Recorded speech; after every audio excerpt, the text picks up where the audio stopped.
Here we are. What is up, Yeah. guys? How about that? How'd you like that intro? Ooh, pro wrestler style. Not bad.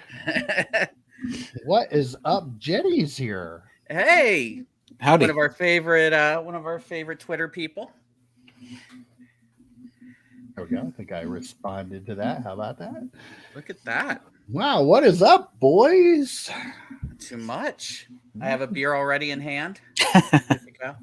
I have one too. So Me too. ready to go. Yeah. Why How not? about that? How about This that is just intro? an excuse for us to drink. I love the intro, man. That was fantastic. It was very cool. I'm I was not using the regular old StreamYard intro like everybody else. No, Put a little work into this. Damn it. Yeah, you know it. So, Mike, we're looking at retail today, and I have to say that when you were talking about it, Joe asked if there was any draft pick stuff out there. I think Joe's like the only person that's actually like hunting out draft picks products. No, our boy Scott, who just jumped on, Scott opened up some. I think it was Chronicles draft picks. I love that stuff, man. You see the NFL draft, all the players in their college unis. I don't know. I dig it. I dig the draft pick stuff, especially if you're a into college football. Well, I picked up this at Target. Are you proud of me? Like, I got 2 of these and didn't touch any of like the 50 boxes of Prism football. Remember Prism football last year? I learned my lesson. Yeah. I remember Prism WWE even more last year, but yeah, we don't talk about that. But hey, that Marvel's a fun product. I've seen some rips. Yeah, it's pretty cool. Those top super boxes when you were out hunting, Mike? They did. They had quite a few of those there, actually. Dang. You're not out in the wild enough. I know. Wait, I'm waiting for EP's screen to go off and him just to disappear. Target real quick. It's like, there he goes. He's gone. No, that's gonna be me when you guys start talking about baseball again. Though I do want to talk about some baseball tonight. I do. You want to talk about baseball? I know. Wait a minute. Come on. No. I know, it's crazy. I can expand my I don't know, I can expand my knowledge base a little bit. Unlike EP's other podcasts, which shall be not named. We don't talk about his co-host just talks about fishing and baseball. That's it. I'm a little disappointed because EP brought his co-host Tasty Cakes. Well, I assume both of you have had Tasty Cakes in your lives. You should have. So what? Yeah. Like, mail them to us. We would have eaten them on the live stream. He's lived in Pennsylvania for like 20 years and never had a Tasty Cake. How is that even possible? I don't understand. I don't know. I love how he says I'm from New York, like he just moved here. Right, exactly. Week. Yeah. Though I do put your pod on when I take Bailey to the groomers because she needs like soothing, like ambient noise to like make her fall asleep a little bit. It's perfect. Except when your co-host is those hard P's. Howick. Like when he does that, it wakes her up, jars her awake, freaks her out. So how's your weekend, guys? Getting ready to record the podcast tomorrow. We're all ready to go with that, right? Yeah, I know we have all the topics we know we're totally going to talk about. Just clip this up and just throw it up there. Just throw it up there. Nobody will ever know. For the 5 to 10 viewers that we get, they'll be like, wait a minute, this looks familiar. Yeah, people don't understand how much work and effort we put into putting that together every week at the last minute. At the very last minute. I have some ideas, so yeah. Sunday mornings at 9, we're frantically texting each other like, what are we talking about? What's going on? What do I need to watch? Do I have to watch another sports card investor video to get ready for the pod? No, not this. Although he did talk about how influencers were good. I did catch that. Did you see that? Come on. Oh, because of corporate America, we need no, you are corporate America. Right, Come on. How do you not see it? You are the guy who's doing this for whoever pays you money. Don't try to pull that shit on me. Come on. Yeah, he was doing the corporate media thing, and it was a lot. As if he's not part of it. Right. Whatever. Just whatever. Yeah. So have you guys watched any of the Golden Show? Have not. I have not yet. I plan to. I hate how much I actually enjoyed it. I binged it. It's Oh. half hour shows. I actually did not hate it. It's like a more interesting Pawn Stars. Okay. A lot like they have different characters and they're like trying to get things for their consigning, to consign on their obviously on golden auctions.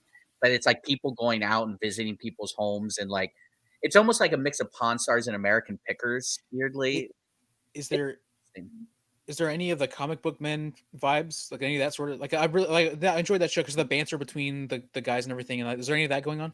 There is, but it seems forced sometimes. Like he's got his daughter's a big part of it, so she's on the show and he's trying to hire her, and I don't know. There's like some of it looks really, really canned, but for the most part it was No, fun. I really? know, right? Reality Imagine TV that. canned, it's shocking. But he wasn't terrible, but some of his like the satellite people were actually pretty interesting. So yeah, it's worth the watch. It's worth I think it's like 3 hours total of viewing. Every episode has a cliffhanger though. It's like, really, come on. Wow, cliffhanger for to be continued literally comes across the screen. Apparently he potentially was going to have the girl who took the picture of herself with all the Monopoly Prism basketball that went viral. Did you guys see that? Oh, the one that was on Sports Card Radio. Yeah. He was trying to hire. Apparently she like applied for a job and he never got back to her. And then she got a job with someone else, I guess. With she's a social media person for all, I guess. Yeah. Whatever. I was looking for Prism Prism Monopoly. I think Ziggy went all across the country and bought it all up. I think he may have. The way he was talking about it. I went looking for it. Last Thursday? Not this past Thursday, but the previous Thursday, and there wasn't even a spot for it on the shelf anywhere, either where the cards were or where the Monopoly games were. So I don't know if it's not around here yet or not. But yeah, I don't know. I didn't notice a spot for it either. So you said it's in the card section, right? Or in the game section? That's where I would think they would put it, but I'm not sure. Yeah, I checked both. I've heard a lot of people say that it was there. Yeah. Wow. 25K? No. Wow. That's a negative for me, Ghost Rider. In the words of EP. Ooh. Boy, yeah, no, you know what? I don't get the product. I'm going to be perfectly honest with you. Wow. I like it as a novelty thing. I like the weird, like the Hops Americana, that sort of stuff. So in that regard, I'd like to get some of it, but I don't see myself ever paying $25,000 or even $100 for any of the cards. You know what I mean? What card would we buy for $25,000 instead of that card? I can think of numerous ones. Yeah. Maybe I really don't need Mr. Monopoly there. Yeah. Mike the Cleaner is here. Holy crap. Mike the Cleaner. Congratulate us on almost 600. We were at $5.99 and we dropped down to $5.98. We got the $5.99 and we got so excited. No, we're not. You gotta let those idiots. Someone was really upset. No with soup us for you. That we're excited about 600. They're like, nope, not on my watch. In fairness, this was supposed to be for our 500. So that was only like a month ago or so. So really, we're ahead of the game a little bit. So yeah, but we couldn't quite get to 600. I kept checking all day today, and I'm like, damn it, no, they won't let us do it. So, U.S. Sports Cards. What's going on, brother? Get to work on your eBay store, bro. Come on, man.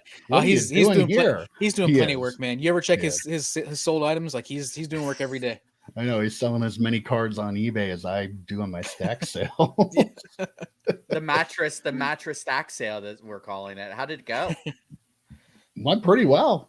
When you sell over 2,000 cards, crazy in 9 days, and only one deadbeat so far, right? Only one confirmed deadbeat. Yeah, so far. Yeah. I think I've asked this before, but I want to ask again. I don't know if I asked on the air when we're recording or anything, but how long would it have taken you to sell that many of those kinds of cards at your shop? I'm guessing it would have taken a while. Yeah, I Just agree with wild. you, Scott. I'm not interested in Monopoly cards. Mike was trying to get me to buy one. I think he was going to punk me and make fun of me if I brought any in. was I? Exactly. I was thinking that exactly. How many cases or boxes for 25K? Like how many Or cases packs Bowman? of How many junk cases? wax. Oh, how many boxes of 1990 tops could I buy? Oh my gosh. All of them. You could have that apartment covered in 1990 tops. Wait, what's the Reggie Jackson auto from? Oh, 1990 upper deck. You So need find you would the just have Reggie. to buy Yeah, 1990 yep. upper deck for the Reggie auto instead of actually just buying the Reggie auto. Right. I mean, What fun I'm is out that? on this bitch too, Mike. So eloquently stated, yes, but I'm out on it too. I mean, isn't it funny though that people don't care about the regular Prism basketball release, but you slap a Monopoly logo right in the front of the card, and all of a sudden, woo, this is the greatest thing ever. What am I missing? Maybe it's just me. Maybe I'm a miserable old man. It's well, something new. that Or is it could be true. New mutually rainbows to collect. exclusive. Yeah. Yeah. New rainbows to collect. Oh, EP, you have the floor. Thank you. Tell us, EP. It has already been sold when it's sold on auction. So the Drew Jones blue auto number to 150 already sold at auction. So And we're still waiting on payment. It has not the buyer has not paid. Yes, no payment yet. But the buyer does have a lot of positive feedback. 6,000 feedback. 6,000 positive feedback. So might have had to transfer funds from like an offshore account or something like that. Possibly, yeah. I don't think you need to be worried yet. Yeah, I think you'll be fine. I'll remain worried until such time as I get paid. That was the one, Mike. So. An entire yeah, I mean, probably, right? At least. We could go and buy probably half of the table's inventory at the local card shows here for that. I was gonna say you could buy the whole mall, literally the building and everything, with all the cards in it. For I could easily rent a store in there for a couple of years, probably about 5 years, with as few stores as they have left in there. But yeah, oh man, that would be a pile of cards. Yeah. What do you? Yeah, Mike. Mike the Cleaner. That was the one you were watching. Yeah, Panini is good at making money. Yep.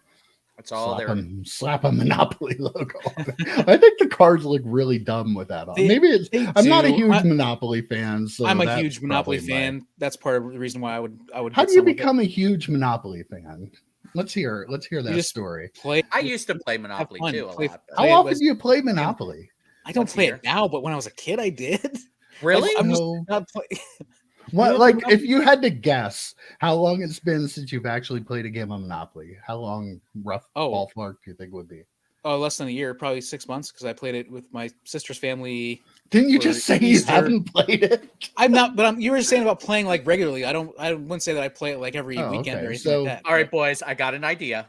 Hear me out. Next time I'm in town, we're getting together, cracking open some brews, and playing just straight up Monopoly. I call Thimble. Anyone? I'm with the dog, man. Dog's Mike's the best. a race car. Yep. Right. Yep. I'm not.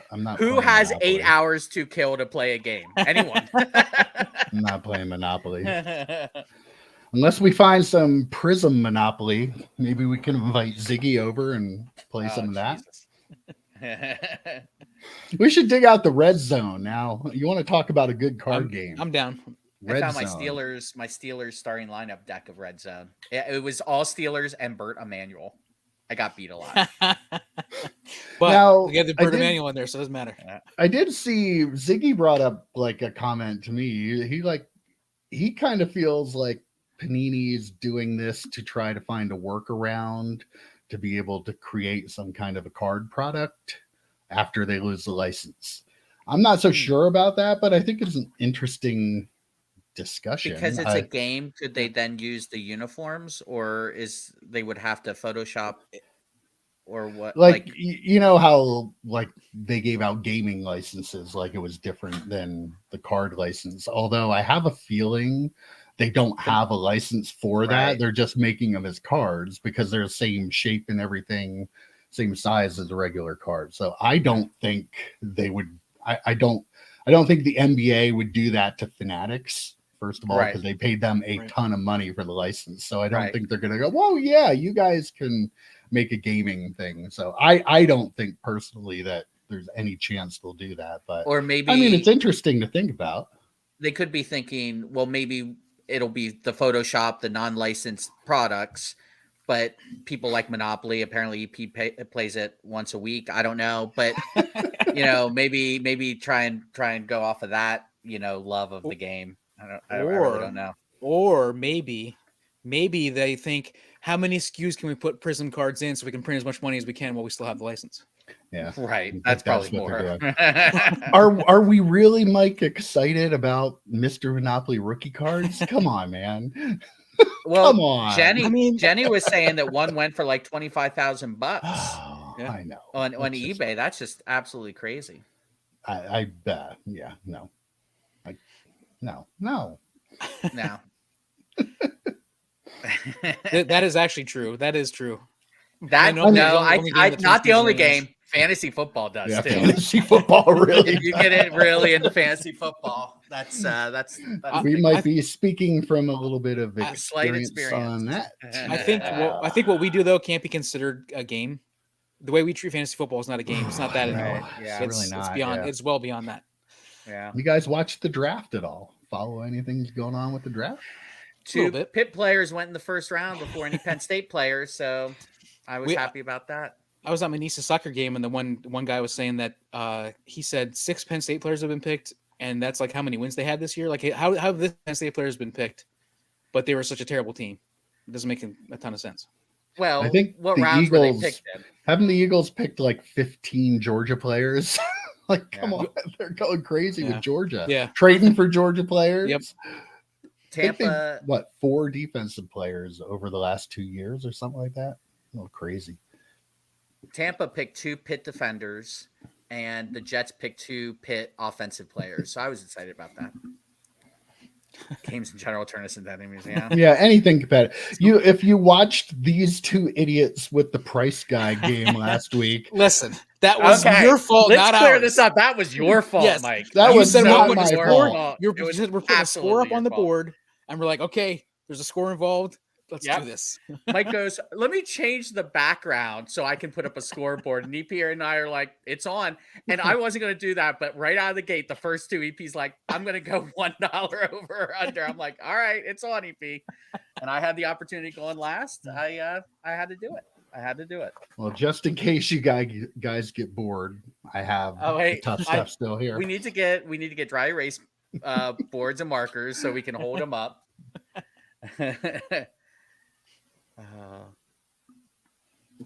Love them. Oh my God. I just okay, man. Hey, all right, Mike the Cleaner. We love what we love. Would you rather have that Monopoly rookie or like I don't know, you're a wrestling fan. Who's your favorite wrestler? The Prism Black 1 of 1. It's still come out of PSA or BGS 7, but have you seen that? Have you noticed how terrible the quality control of those 1-of-1s have been? I've seen it's across the board with those though. They're bad. Oh my God, really bad. That's why you don't grade that. Pretty awesome though, because like all of my wrestling cards like quadrupled in value and all sold like the very next day. It was crazy. Wow, congrats. Like, the market just exploded. Everything now is worth like that one rookie card or that one kind of crazy, isn't it? Wow. I should have kept those boxes. They're probably going to go back up to like $1,000 now that the 1-of-1 has been picked out of it, right? That's how it works. I think the Mr. Monopoly's a 1-of-1 as well, isn't he? Wasn't that a 1-of-1? I mean, I don't know how many 1-of-1s they have of him. Like, could be a bunch, but I think it was a 1-of-1. Yeah. I am woefully unknowledgeable about Prism Monopoly. So. I needed to watch Ziggy's 6 videos about it. I really should have watched those before the pod. I actually watched a couple, and I still don't know anything about it. Scott, you're right about that with rookie cards. I mean, even like eBay store, if you put like random rookies, like people will buy them for $1.50 as opposed to they'll buy them a lot faster than they will cards of star players or random players. Every time I go into Docs, Bill that's in there shows me the cryptocurrency rookie card out of Allen and Ginter that's worth like $30. He's like, "Can you believe that's worth like $30?" I'm like, "Yep, it says rookie." Cryptocurrency rookie card. So what are you gonna do, man? That's funny. Oh man. I like Ryan's comment here. Throw that up there, Mike. We might have to think about that. Ooh, yeah. That'd be pretty cool. Yeah. I mean, of course, we need another league, right? Yeah. Yeah, I'm only up to 20. I mean, I'm losing one of them, so yeah, might as well. Hell, why not 21? 21 works. I'm down to 8, I think. I cut myself down to 8. Wow. Yeah. 8? Yeah, wow. I think I only have 8. That is wow.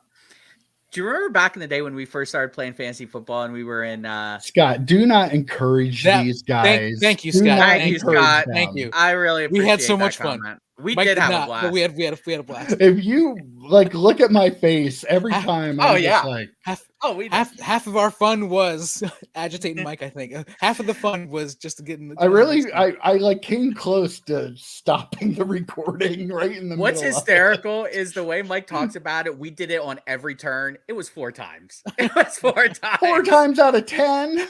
That's almost 40%. 40%. Oh, come on. And that kind of average one, baseball, but he did it twice. I only did it once, so I had to do it the last time for the win because Mike put a scoreboard up there. Back me up, BP. It would have been there irresponsible of you to not when you do it guys the were last playing. time. Huh? There was no scoreboard when you were playing. I would not have accepted the victory if you wouldn't have done it that last time, Joe. Well, let's see. Here's mine. I picked these up at Target tonight. Very cool. How many packs are in there, Mike? Like 6? Something like that, yeah. But my main event is my 1999 press pass football. I am going to pull a Tim Couch autograph. I can feel it. I'm jealous of that box. Could you imagine how excited you would have been in 1999 if you ripped that and got a Tim Couch? Holy I know. Crap. I still would be. Mike, if you need help completing that set, you let me know. He didn't fall into the second round. No, he did not. Poor Will. Poor Will. Yeah. The Titans the Titans have to be excited. How about Malik Willis card owners? Oh. Yeah, really. Yeah. Wow, $200. Holy crap. That's crazy. Wow. I am. That was not the best part, Scott. Scott, that's why we love you, brother. Stop encouraging these two. Like, you guys don't get it. Like they won't stop. EP, I was gonna text you on the side and be like, over under how many times has Mike mentioned that game?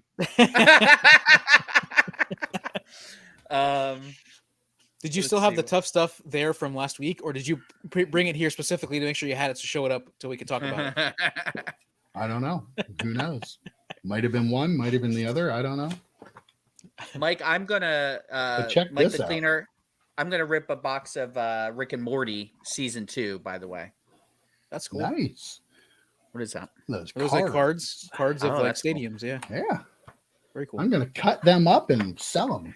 Send them to PSA. What are you talking about? Just like that. What's the name of the football player? Why am I not thinking of his name now? Did you see the guy with the card trimming video? Evan. Oh, it was an Eagle. It was Evan name? Mathis. Evan Mathis. No, doing a video. He did a video of it. A how-to for how to trim vintage cards. Wow. So they don't get detected by PSA. Yeah. And he tagged Nat Turner. I don't know if it was tongue in cheek or what. But holy crap! It blew my mind when I saw it. Regardless of what it was, the information he was showing is exactly accurate. Yep. So like, you can go, haha, I'm doing it as a joke, but you're not. Like, you're putting you're that showing information people into how to do it. Right.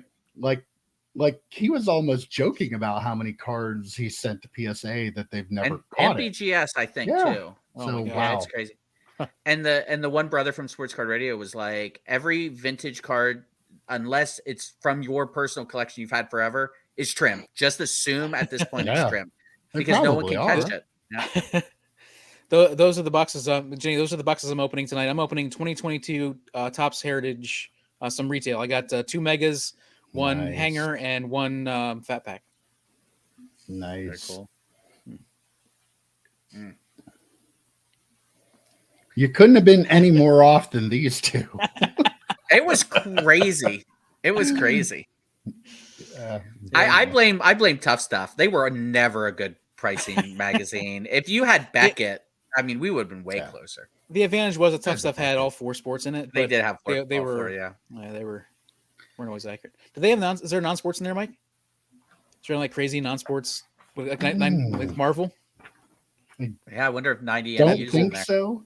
Oh, did Beckett have a specific non-sports magazine, or was it like the off sports, like they would have racing or whatever, and non-sports? They probably had it in like one of their big annuals, but I don't know if they had a magazine for it. One of those magazines had non-sports starting lineups, autographs, promo cards. Oh, non-sports, yeah. There we go. What do you want to know? Well, hey, before we get to that, before I forget, Mike. So Mike the Cleaner, I'll post a link of those. Those are really, really cool, and you can go up to magazines. Didn't you say that James used them or Liam used them for records, Mike? The plastic holders. Yeah. Yeah, they're versatile. They're cheap. I want to say they were like 4 for like $15 or something. I'll send you a link on Twitter. I got them on Amazon. Look up here, EP. 1990 MU Spider-Man #1. Okay. EP, I got my guess. Oh, here we go. Marvel Universe 1 singles. Okay. All right. Okay. Put your hand down, EP, and on the count of 3, raise your hand on how much you think it is. If you think it's more than 2 hands worth, we're probably way off. Right. All right, ready? On the count of 3. Yep. 1, 2, 3. For the base card? Yeah. They don't even have it listed.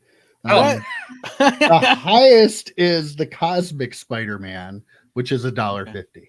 Oh, okay. All right. Now, what about the Wolverine hologram was $16? Wow. Yeah. You can't get it for $16 now. Not near mint anyway. That Tough Stuff, is there 93 MU in there? That's a 94 Tough Stuff, right? No, it's a 92. 92. Oh, so never mind. Okay, never mind. So, yeah. Don't have much in it. So garbage pail kids. The cool thing about the Tough Stuff is though they have a lot of ads from from back in the day. That's cool. Yeah, from back in the day. So like there's a guy selling Roger Clemens single cards, like a whole page full of them. Kenner starting lineups. Oh, the Stadium Club domes. You had to call to get the set price from the Stadium Club dome because they were hot. 91 Topps Archive, $70 a box. Holy crap. That's like 20 some now. Yeah. Wow. And that was like super expensive then, right? That was because that was really hot there for a while. Yeah. Boy. That's why I love looking at old fantasy football magazines, looking at the old rankings. That's a hoot. But then all the ads. I remember RT Sports had an ad in like 1999. I think we went. Oh, here. We went over for U.S. sports cards. There you go. Lineup sports card inventory. Wow. I think you need that for your eBay sale. See if the number still works. Quick. We should. Yeah. Oh man. Mike, what was the eBay listing service that you used to use? That I used to use too, from back in like the 90s and like very early 2000s. eBay Blackthorn. It was before Blackthorn. Turbo Lister. Turbo. I think it was Turbo Lister. Yeah, Turbo Lister, and then it turned into eBay Blackthorn. Yeah. That was great. That was a great. I love that you could work on everything ahead of time and then hit the button and upload them all at the same time. So that was always pretty cool. Or you could schedule them all to go at the same time. Yep. Was it always auction back then, or did they have buy it now? I forget. I think they had buy it now, like some point before my shop was closed because that my switch. I think what they did was they had auctions, then they had an auction, but you could have the buy it now on the auction. Yeah, but they didn't have just the buy it now, and then they switched to just the buy it now price. I think that's what happened with that number to 150 blue Drew Jones that sold for $1,500. I think they had it listed as an auction. and then also had it listed at Buy It Now, and someone scooped up and was like, "Holy crap, I'm gonna go buy this quick." But I think now though, if an auction starts, like if somebody bids on the auction, the Buy It Now part goes away. I don't think anyone bid on it. Yeah, they probably had like a $1,000 starting bid or something, and a Buy It Now like a higher starting bid. So okay, like the one guy who was trying to sell that Merino Picket had an eBay 101, of course, and then put it down and then put it back up as an auction, but then also had to Buy It Now. And then I think forgot to take the other one down because 2 with the 13 out of 20 are listed on eBay right now. Oh, jeez. Well, who wants to rip something? Who wants to go first? It doesn't matter to me. Do you want me? I can go first. Yeah. Why don't you guys go first? I'm drinking beer. I'll go first. I'm going to remove myself here so I can change the angle. Let's talk shit on him. Oh, I'll hear you. Oh, he can still hear us. He always still hear us. Wait, EP, is this a preview? Yeah, preview. Day drinking with Joe and EP. Yep. Yeah. Maybe we'll have some guests. Maybe we'll invite Mike. Yeah, I watched Quantumania. So do we think Jonathan Majors is going to be in the MCU? Or do you think they're going to recast him? Oh, I mean, it's going to be... drag race. No, that's not. That's a fire alarm. Oh, is it? The city fire alarm going off in Danville right now. First off, city. Well, the town, borough, whatever. The small town of. Yeah. No, they easily could because of the kind of character he is. We'll have to see. I mean, if they're not going to recast Ezra Miller in the DCU, like, are they going to like? I mean, we'll have to see what happens. I thought that. Did you see the Flash trailer? The Flash trailer is freaking awesome. It looks amazing. I'm more excited for that movie than I've been excited for any Marvel movie in the last year and a half.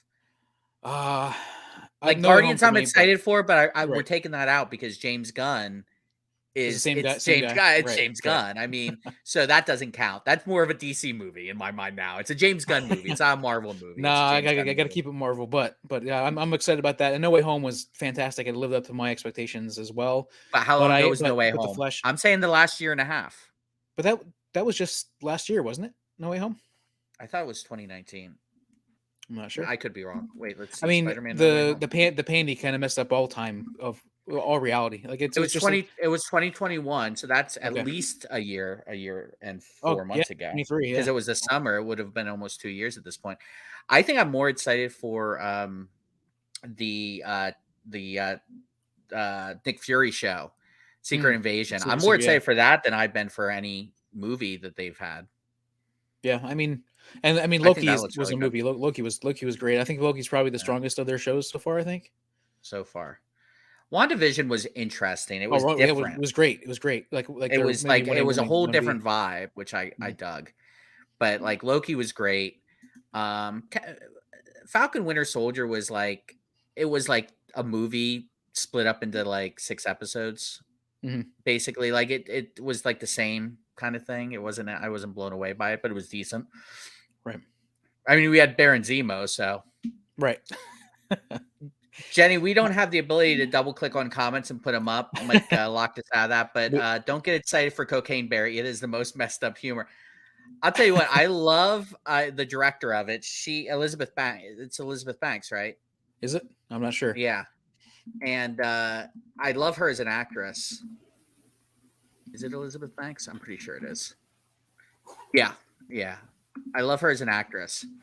I do want to see Cocaine Bear. My nephew said it was amazing. He loved it. Like he thought it was one of the greatest movies ever made. HBO Max or something right now? It might be. It? Yeah, it's on for free on one of, I think, HBO Max. Guys, I gotta go. I'll see you guys later. Watch Cocaine Bear. When I think of Cocaine Bears, I think of an extra screen and we'll stream it. They'll never know. All right, let me get comfy here. There we go. There we go. Let me adjust the mic. I'm almost down to another beer here, EP. Oh my gosh! I'm not even halfway through mine yet. For the listeners, I'm playing a game of beer roulette where I reach into a bag and we'll see what happens. So what do you want me to rip first here? Do the Marvel first. I feel the press pass is the grand finale. Start Yeah. the show, Yeah. right? Yeah, that is definitely the start of the show. And to follow up on Joe's his beer thing, he also, one of the beers in there is a sour. Yes, It's a surprise. Like that's my one bullet in the Mhm. Russian roulette thing. I don't like sours, but Rob put one sour in there, and they all have koozies, so I don't know what I'm drinking until I start drinking. So could get interesting. Look at that, Joe. I have no words. Just get Mike's retro. Just buy 2,000, give them away. No one cares if you mail box cutters. Mm. Ryan, you're my man. I like it. Yeah. nice.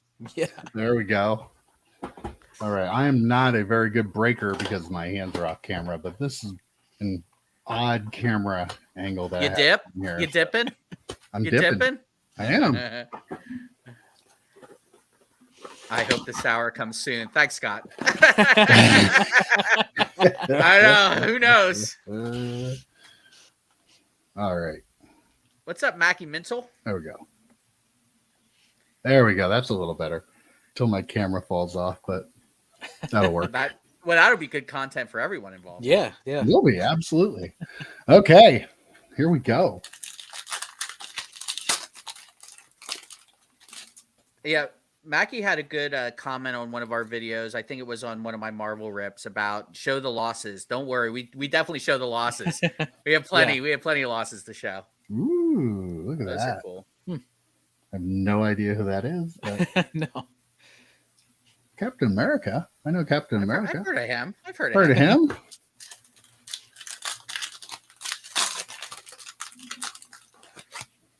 How much were these a box, Mike?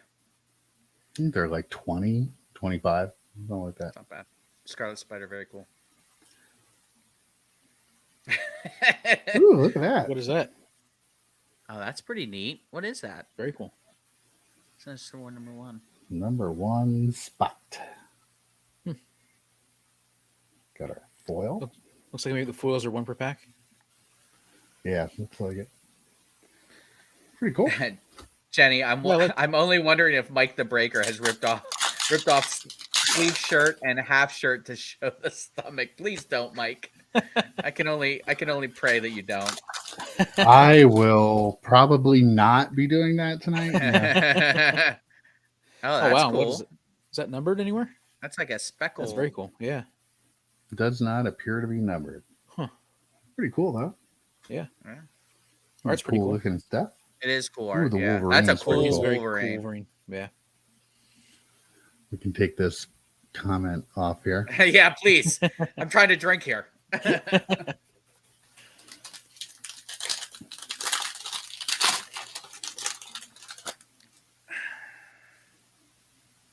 Cable.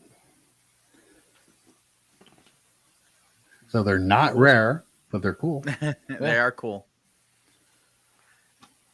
Be cool to don't get think a foil of somebody I know. Yeah, I was gonna say maybe the foils are like supposed to be like new characters or something. All right, I'm going for the bottle, EP. He got me one bottle. And look, EP, I got a koozie for it. Look at the Magneto. That's really cool. That is good. Oh, that is neat. The gray suit. What? That's She-Hulk's. Oh, weird. wow. Whoa! That is Look at the so Magneto. Yeah, I think those are stickers. They are. Yeah, Absolutely. that's a cool one. That is. Coolest card so far. I'm sending that to PSA. All right. I got my special opener here. Your Mike's Have you Retro been trading there, cards, Mike? Brandon. Yeah, we should get those. I don't have any of those, but I don't know if Mike does. I have These. packs still left.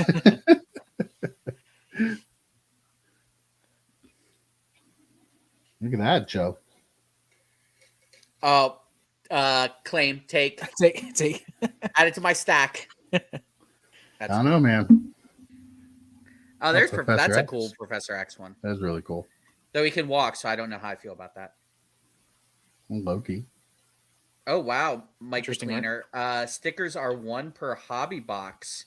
So if they're one per hobby box, that must mean they're like at least a few blasters. I could look at the odds here. A good breaker would. Yeah, well, I'm not. That's why he still has his shirt on. Oh, dang, very cool. Sending that to PSA. Oh, it's a non-spot. You might want to send it to BGS. So, back scatters 1 in 24, yeah. So 1 in 24 packs. So that's 4. Like 4. 1 in 4 of those. What is going on there, EP? I'm gonna mute. Those are the fire trucks heading out to the fire. Is your house on fire? It's not my house. That's dedication. Sure. I do dedication. Live like a block away from the fire company, so I'm gonna mute it for now. EP's so dedicated; he's just watching everything in flames around him, like that meme. Captain Marvel. Cool card. EP dives in to say cool card quick. Well, yeah. So for the viewers, you might notice, the people who watch our pod regularly, I added a little Doctor Strange thing. Thanks to Mike Jones, our boy Mike Jones hooked me up with that. Very cool. Rocket. Ooh, I think he dies in Guardians, man. Oh, I think he's toast. It kind of looks like it, but yeah. Him and maybe even Chris Pratt, maybe Star-Lord. Yeah. Batista definitely is. I'm pretty sure that he's pretty much said he can't play that character anymore because of the makeup and stuff. Right? Yeah. No, he just can't be ripped anymore. Yeah. Oh, okay. Oh, that's a cool one. I see. It's their first appearance, and then their or one of their first appearances, and then their current humble beginnings. Very cool. Wow. Yeah. Thanks, God. Mike Jones, our buddy Mike Jones, who we know from the shop, traded me that. He picked that up for me, bought it, and then traded it for some 90MU stuff. So it was cool. I've been trying to get it back up on the wall for a while now. I had to find the perfect frame. Interior decoration going on back here. Pretty cool card. Yeah, cool art. Yeah. Cool. Yeah, the art really nice on the art is really cool. Yeah. Last pack magic. Let's get an auto. Last pack magic. Come on. Boom. Let's see some fire, Mike. Star-Lord. There you go. Kang the Conqueror. Very cool. And Black Widow foil. White Fox. Boom. Pretty cool. That's a cool product. It's fun, yeah. How much were the blasters, Mike? I think they were 20. That's not bad. That's about what, Did they have any fun rip? Did they have any Avengers blasters there? No, they didn't. I would have gotten those if they did. Yeah. I'm still a few behind on my green foil set. Okay, let's have the highlights. Got Magneto. Cersei. Yeah, from Polaris? Eternals, right? Yeah. Yep. I have not watched that yet. Kang, Marvel's Sinister War, Captain America, and Stephen Strange, better known as Doctor Strange. The good doctor. Well, that was pretty cool. Not bad at all. Yeah, that's some good product. That's some fun product. Definitely a better choice than buying the Prism football, Don't you think? Especially this year. I mean, the thing, I watched a couple breaks of Prism football, and it's like, you know what? I wouldn't mind opening some of it. It's just so expensive, and the value is just not there. They're $35. It's not. You buy two of them, you have $70 tied up into nothing. You could buy a whole box of Bowman, a whole box of Bowman for that, and have $10 to buy a sub over at Danville Sub Shop. Did I show you this, Joe? Look at that. Shut up, Mike. I didn't even bring my butcher knife up here for my rip. Oh God, good thing. I didn't. You're gonna have to take a break. You're gonna have to take a break and go down and get it, and bring it back, bring it up. The fire comes with the Tim Couch auto. I agree, Scott. That would be awesome. Here we go. Wait, before you do that, throw up a couple of comments here, Mike, because this is going to be a long rip. What do we got from Jenny here?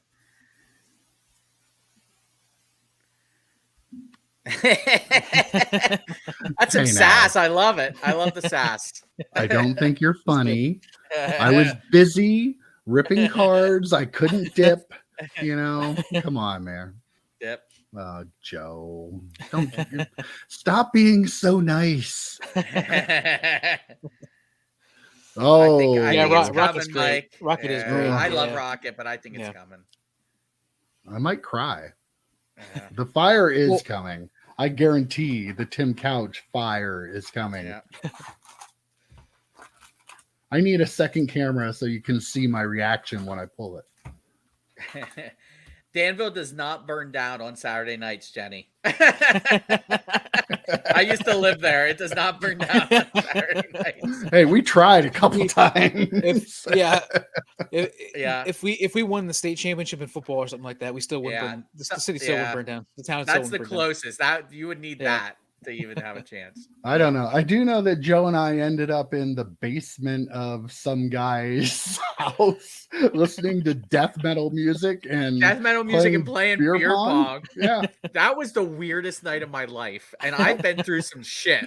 That was one of the weirdest nights of my life. It was a lot of fun though. It was a ton of fun. We started over at Matson's place, right? Like there aren't any cards in here. Yes, we did. All right. Wallberries. R.I.P. The memories. Bring back the memories. I only got 4 cards. Maybe only come 4. Look at that. Ooh. I might need that one for one of the 8 sets I'm putting together. Forget that. Look at that. That one back there. Torrey is that Holt, silver? Blue. Or is that blue? Isn't that a blue Torker? Blue Torque.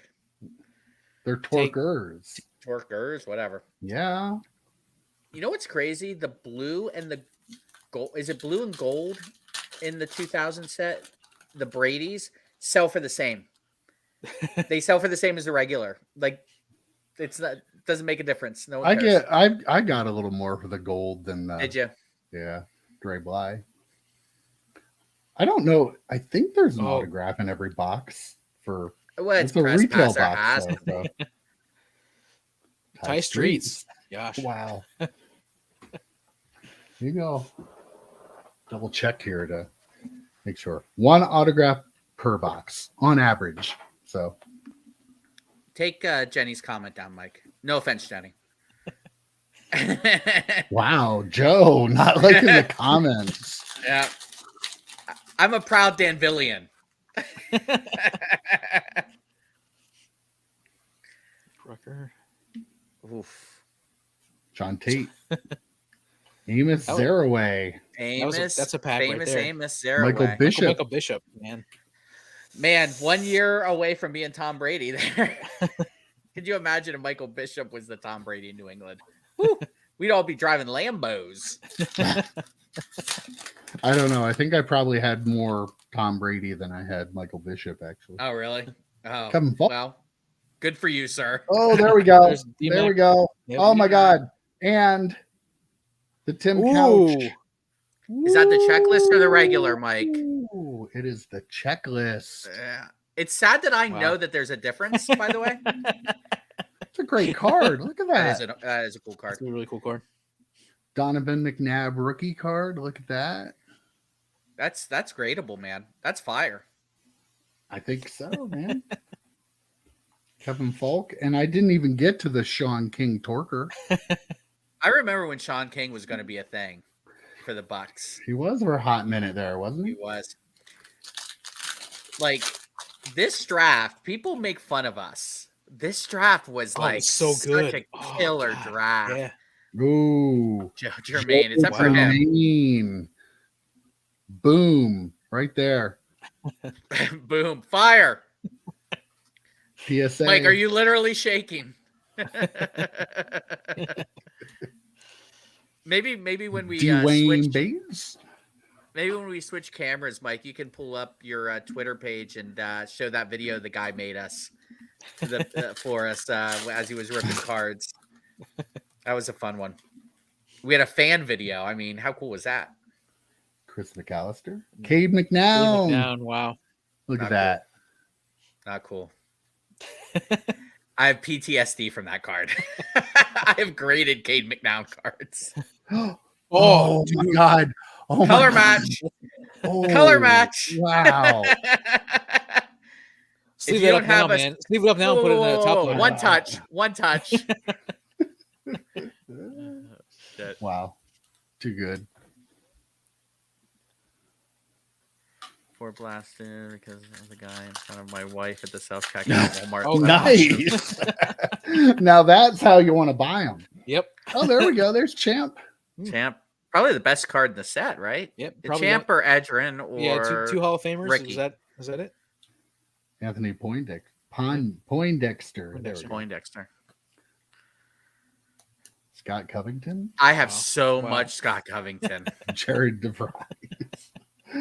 Well, I think combined the three of us open up more 1999 product than anyone else in the face of the earth.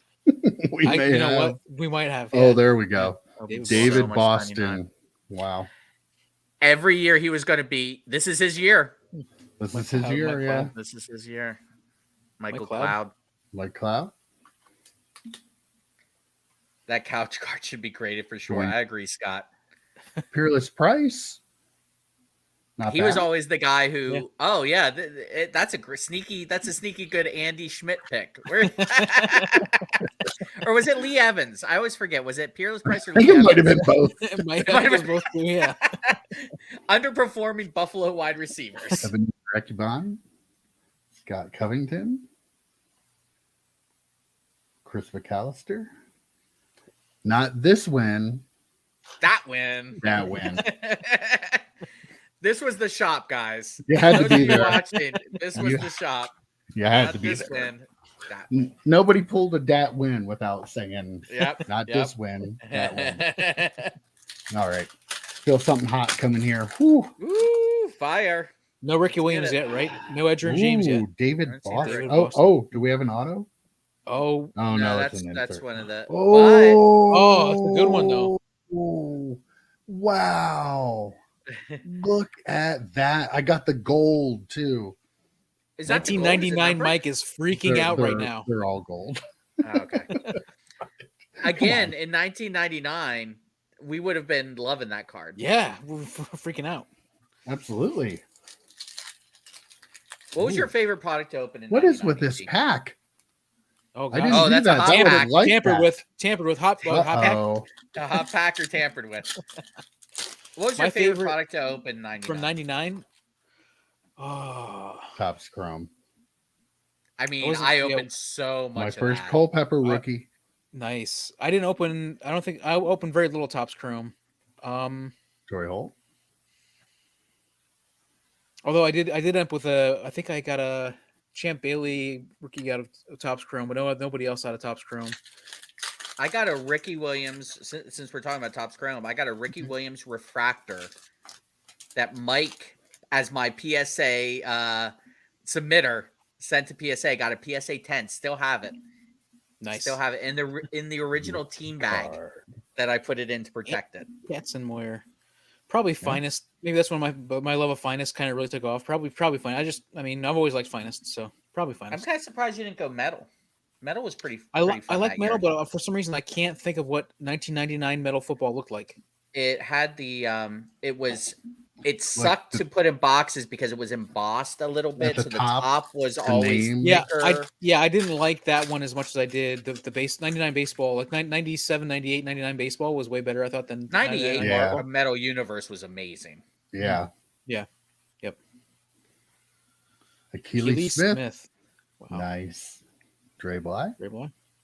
Some stack sale stuff in here. Mm-hmm. Jenny's coming back for baseball. Okay, Jenny, grab a beer. Join us for EP's baseball rip. Not this one. You could probably complete about 3 sets. Open up a box of this stuff. Which John James? The Dolphins guy, right? Yeah. Yeah. I think so. One They of the drafted- many. Yeah, they drafted 2 guys that year, did they? Or 3. Rob Conrad, James Johnson, Yeah. and Yeah. who's the other guy? I can't remember. Cecil Collins. Cecil Collins, Yeah. that's right. You don't want to Wasn't it? remember him. That's the one you can forget. Yep. That's the Tim regular Couch. Tim Couch. There we go. Yep. Yeah. Put together Tim Couch Rainbow Jonathan Tate. The Tim Couch Rainbow. out of 1999. Said Press Toss. nobody in 25 or 23 years. Swing Bates, Culpepper. Hmm. He was a beast. Yeah. If he hadn't got hurt, right? Like, I mean, Yeah, he was good. I don't think he gets enough credit for as good as he actually was for a while there. There we go. There's Edge. Culpepper, Edger and James. Yeah, cool. Oh, Culpepper was Culpepper. a beast for a Mhm. couple of years. Like him Look going at down to that. Miami ruined his career. It's Look an at Edge hot that. pack. And That's a hot pack. Yeah, that's a hot pack right there. Wow. look at Like we would have been running around the shop if we opened up that pack. Poor Cedric Irvin. Holding the Is that cards up, Cedric running. Irvin? that. Cedric Irvin, yeah. Oh. I better get an autograph. I better not get press pass points. Line of the night. Line of the night. See what I did there? Yep. Can you imagine? Could you imagine us back in the day? Brock Heward. Like even thinking about getting like not an auto but getting points for it. No. I don't know if any of our viewers watched Loot Box TV. I don't know if you guys do either, but they open a lot of like current product. Fun. He opened up He'll be a Hall of the Famer, right? Freak. Yeah, definitely. Yeah. Champ Bailey and Donovan. Yeah, that's another nice pack. Yeah. They opened up 6 boxes of Contenders Optic, which is 6 packs because it's one pack per box. Yeah. 3 of them had points. Oh. They lost 3 is- autos and got 3 cards of points. Ain't Wow. that some for $200+ a pack? Forget that. That's stuff, man. nuts. Forget that. That No is way. crazy to me. Kind of tells you how much product they're making, though, that they don't even have enough autographs to put in it. Right. There's Ricky. Rookie. Ooh, Big Culpepper, numbers. big numbers. There's a hit. The die cut big numbers. Don't forget, there's the die cut big numbers too. Well, I didn't get that. Troy Edwards, right? Troy Edwards. Yeah, Steeler. Points are a joke at the price of boxes. Yeah, Scott, it's ridiculous. I mean, I can't imagine. We'll open up retail and get points, and we'll get mad about it. Mm-hmm. Like, Yeah. Can you imagine opening up a $250 pack of cards, and one of the autos is Panini points? And No, that should never happen. Absolute never joke. happen. Yeah. It should never happen. Cute. I'm kind of surprised they don't do it for like National Treasures and Oh, Flawless. Could you there's one imagine of in a case? Oh, there it Boom. is. Tie Streets. Sorry. Why are you laughing? He was I one of got a Tom die Brady's cut. favorite. He wasn't even targets in He wasn't even Peerless Price. Come on, EP. Yeah, Mike the Cleaner. I think they get a cheaper deal from their LCS, but yeah, they're at least $250 to $300. It's crazy for a pack of cards and then to get points. Crazy, hard pass. Blue Torker. Edge. The Torker.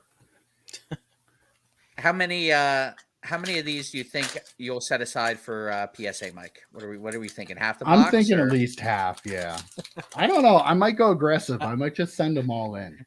You are an aggressive gambler. They are pack pulled, so They Are are pack fresh. pack fresh.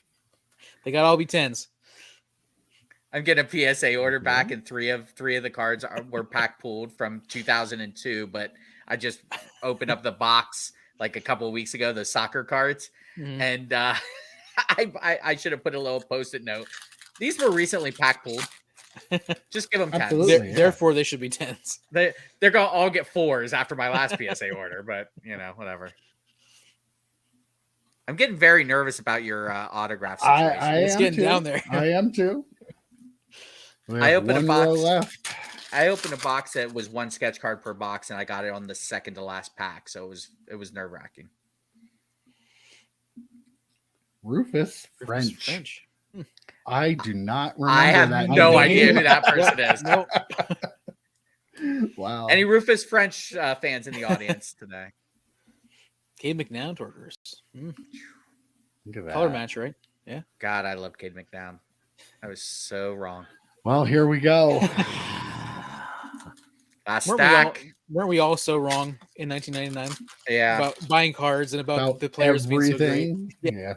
That's the thing. If I could go back with a time machine, I would just go back and say to myself, wait a year. Can't do it. Right. Wait Can't do it. 1 year.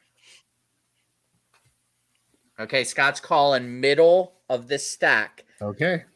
He's All right. Tim Couch auto. What auto would you actually want from this? Probably Champ Bailey, right?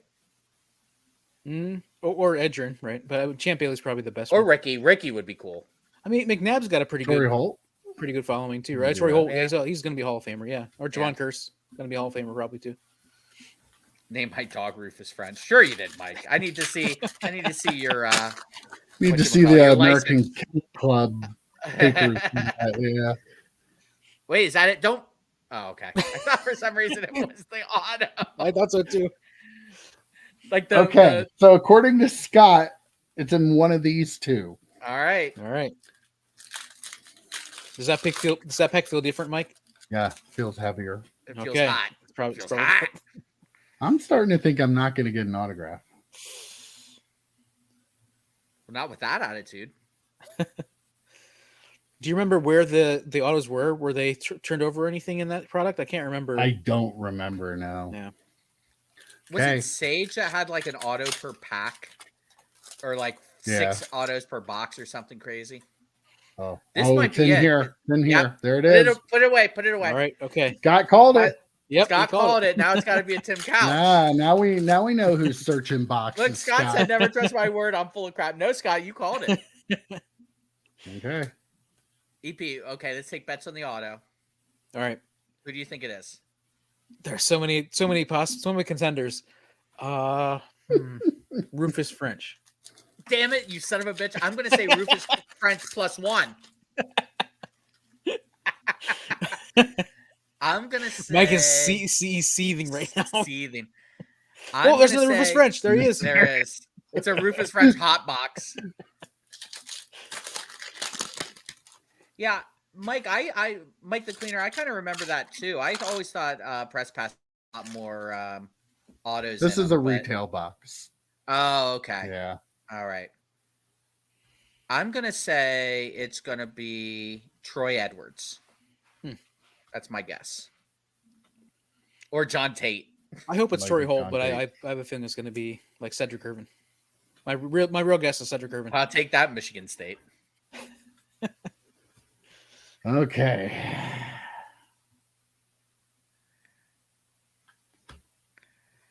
We got Gabe McDowell and Kevin Johnson in the pack.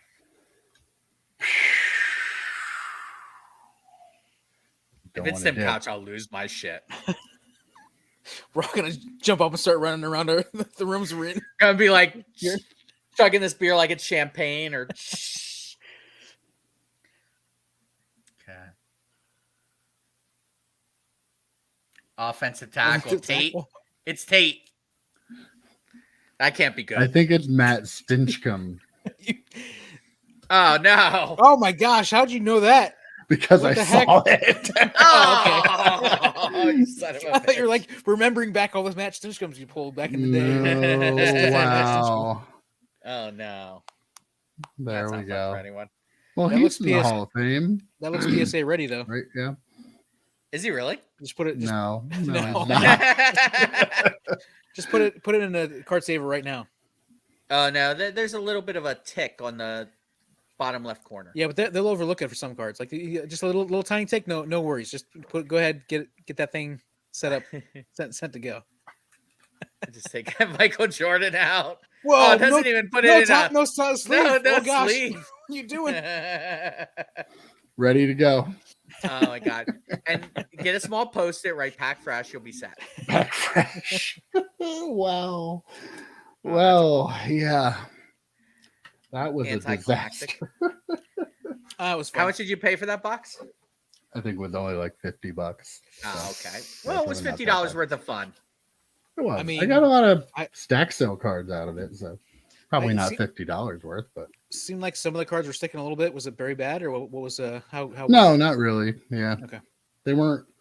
They were kind of like together, but not sticking together. If that makes Okay. any sense? Yeah, that's how the that 2002 Panini World Cup box I opened. They were Look at like that, kind though. of sticky, but not. Yeah, I might Yeah, need some of those yeah, to complete yeah. one of my multiple sets. I got to tell you, some idiot in the watching this is thinking, and maybe for $50 I should get a box of that for myself. Yeah, don't do that. Why not? Yeah, I mean, it's fun. Open it That's up the fun for if stuff. you have a YouTube channel. Come on ours and open it up Look on at ours. this. Getting Like all the right there. hits. That's $40 right there. Look at that. I I think I'd mean, rather what's that? Panini Like points. 35 alone, right? The gold. 35. Look at If you that. I send got that the to PSA, gold. that's $100 card. Yeah. Woof. Yeah, Joe, it's fun. come on. Come on. How can you not be excited about 1999 football? Oh, I love You know, it. It was with a fun. It was me, fun it's to all watch. about the vibes. It's all about the vibes. I love the vibes. I think you dipped something. I think you had a RPA, Tim Couch RPA in there. I probably did, yeah. Oh, Did it? Redbeard's taking that from me. I like Redbeard. Barry Bonds Yep, Stadium dude. Stars. Aren't these worth like $20 each? Yeah, they were in the Oh, middle the of the foil set. ones, yeah. Yeah, the foil ones, but yeah. I actually found this one when I noticed it was numbered to Number 150. 150. So Well, is that a parallel or were they? Is it an insert? I don't know.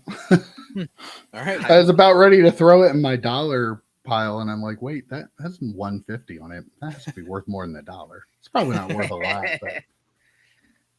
All right, I'm gonna fix my camera. I will be back. That was fun. That was fun. I was.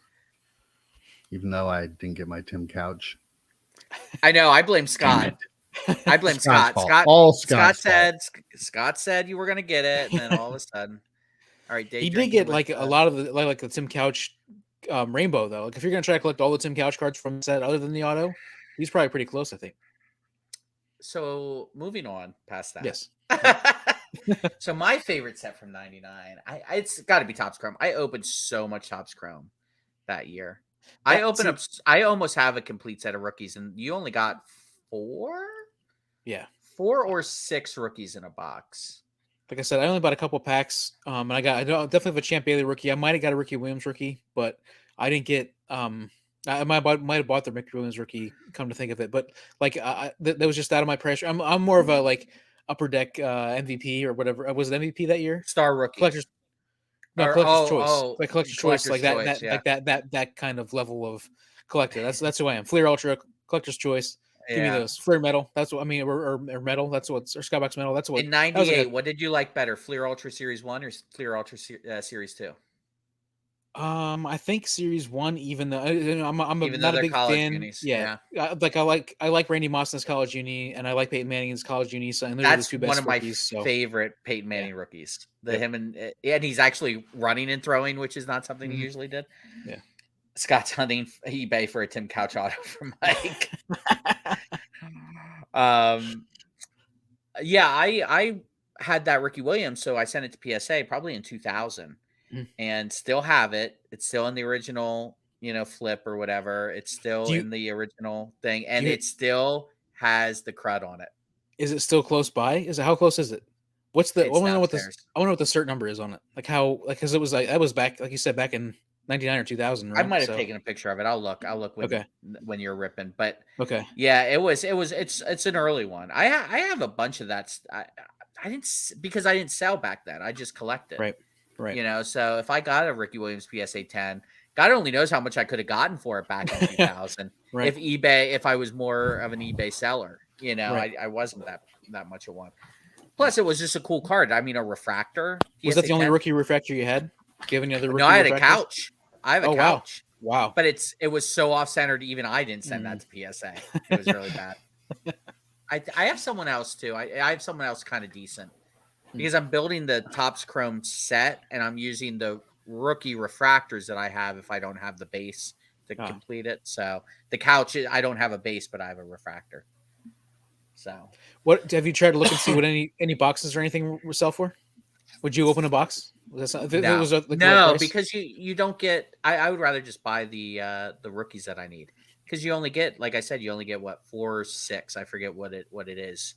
I mean, it'd be a fun rip. It'd be a fun I'm not rip. talking. I'm not talking about trying to complete your set. I'm talking about ripping something that you ripped back in the day. Like to rip it again would be. Well, I opened up a box of 99 tops, which I think I might have uploaded to the Dropbox mic or the drive. But I opened up a box of 99 tops, and it was fun. But it's so many packs. It's a long. It's like a 30-minute video, man. It's a long rip. I have almost no 1999 tops. I got like a bunch of other kinds of a bunch of the other sets from that year, but not tops. I got so much Black Diamond. Gosh. Oh yeah, and upper deck and Black Diamond and upper deck. I have a lot Encore. of Black Diamond. Yeah, and Encore. You guys should scour your stuff for Todd Peterson. Oh really? Todd Peterson. Doug Peterson. Thank you. Scour your stuff for Doug Peterson. I couldn't keep them in my eBay page. I sold like 5 or 6 lots of Doug Peterson. They were like second-year cards in 99. But yeah, people scarfed them up. Weird. Don't know why. I'm so disappointed. Are you sad, Mike? no couch. I thought I had that couch auto. I knew it was in there. I knew it. I could hear it. It was speaking to me. It was talking to you. That's not great. No, probably not. So yeah, that was fun. Yeah. Wait a couple minutes, and EP, you want to go next? Yeah, I can go. Yep. I think Rick and Morty is more of a after dark, like a later thing. Yeah, I'll need to get another beer before that. Like that'll be the second weird. beer. Shit gets weird. I was ripping a box of the season 1 Rick and Morty for the channel, and I was like, I had to stop myself from saying certain things because it's such a, ridiculous show. I still haven't seen it. I really should start to try to watch it. It seems like something I should Max. like. Yeah, you would like if you like cartoons that are like more like Family Guy style. You'd love it. Yeah, I'm sure I would. So, Mike, what was Top Strom your favorite 99? So you don't have the exact same as Joe. What will be your second favorite 99 product? You can't say Press Pass either. Well, not after that rep. I had a lot of 99 contenders. That was pretty good. Pretty good stuff. Those had they got a weird film on them too, if I remember correctly. Oh, really? I think mine did anyway. It might have just been mine. Did you guys talk about your thoughts on the new CEO of Beckett? I don't know who it is. I don't either. News to us. I hope they just graded my Kenny Pickett Dan Marino dual auto well. I mean, yeah, we'll let you know after Joe gets his order back from BGS. It's going to be like a 6.5. I made the mistake of going on YouTube and watching BGS reveals, and I'm like, son of a bitch. Not good. Not good. Do they still? Why would you do it? I'm guessing they still do the Beckett magazine, right? Like I know you can get their online price guide. Would they still price do guide? the Yeah, print I magazine think they do. Yeah. Nobody uses it. But I was wondering like how many people use it. Like I guess went up for my fantasy football draft. Yeah, should. You and Jeff Kelly, right? Me and Jeff Kelly. All right, so let me open mine up. I think we should. Yeah. All right. I'm gonna tweet at Jenny and let her know that you are opening up baseball. She has gone away. All right. Let's do that now. All right. Well, scared her away with all that press pass. All right, I'm gonna drop handle out. the heat. I'll drop out and get back on my phone here in a couple minutes. Sounds good. All right. I'm bouncing around to this chair a lot more, a lot less comfortable than like I seem to remember. From what? Like yesterday? Yeah. I don't know. Maybe I'm just getting old. I don't know. Maybe I'm irritated because I didn't get a Tim Couch autograph. Come on. And again, that's all on my man Scott. But I did get that, so we're good. The price guide is $9 or $10 now. Woo. Holy crap! $9 or $10? Get out of here! Is it monthly, Scott? Do you know? I don't want it. By the way, price guides are so irrelevant nowadays. Like, it really is like buying a fantasy football magazine. because things change day to day with cards. Like there a price guide coming out once a month. What are you using it for? Like just to sip your coffee on your porch and just kind of relax and read something like people do the morning paper. I don't know. Something like that. Yeah, why not? EP is about to rip some baseball! ! Tweet. All right. What are you drinking, Mike? Your blonde from. I have a refreshing Rusty Rail Blue Collar Blonde. Very nice. I don't know what I'm drinking. Tiny little can, but yeah, the Rusty Rail in Mifflinburg, PA. Great food, great They beer. do have very good food. Yeah, I got If a you're Trove, in the area, stop by. which is also somewhat in that area, in Harrisburg. Very good. Neo did a quick video. I didn't watch it then. U.S. Sports Cards.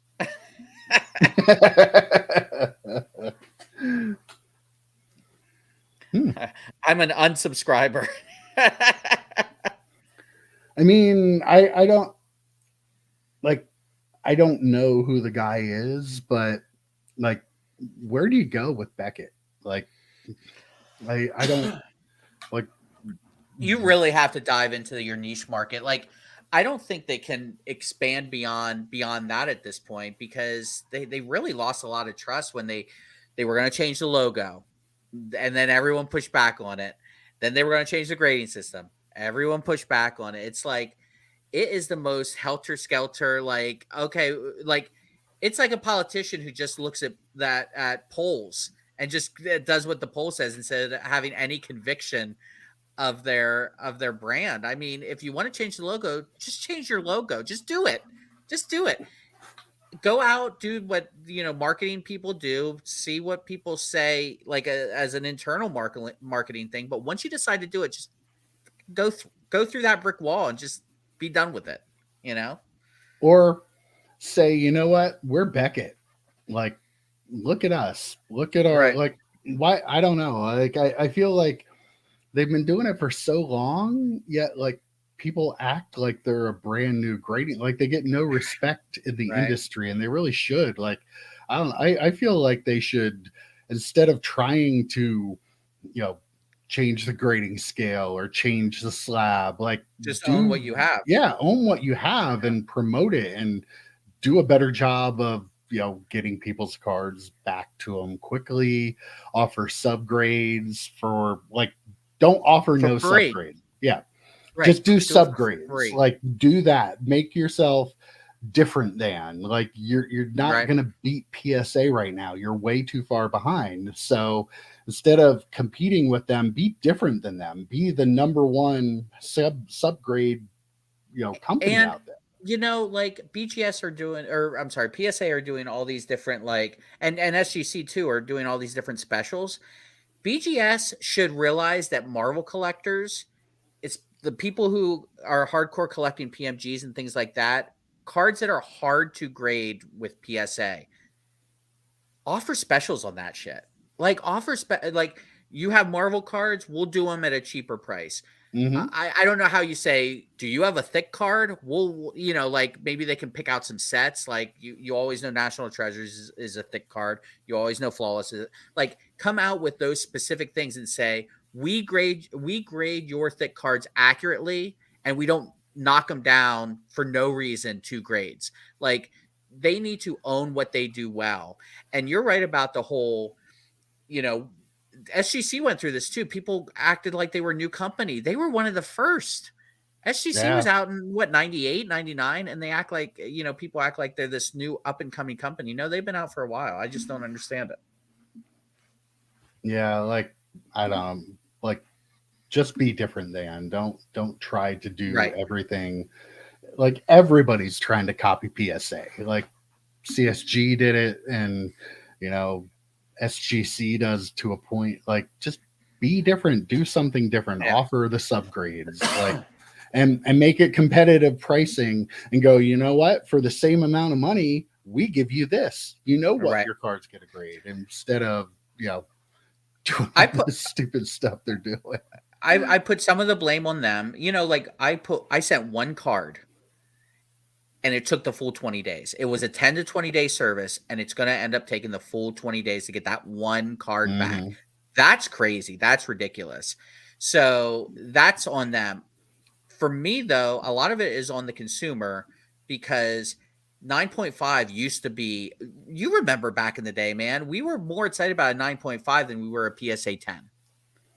Like a 9.5 just seemed so like, wow, this is a good. And then if you got a BGS 10, holy crap, it's like unheard of.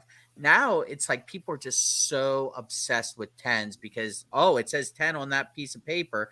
It must be better than any other card out there. And it's not. A lot of the time it's not.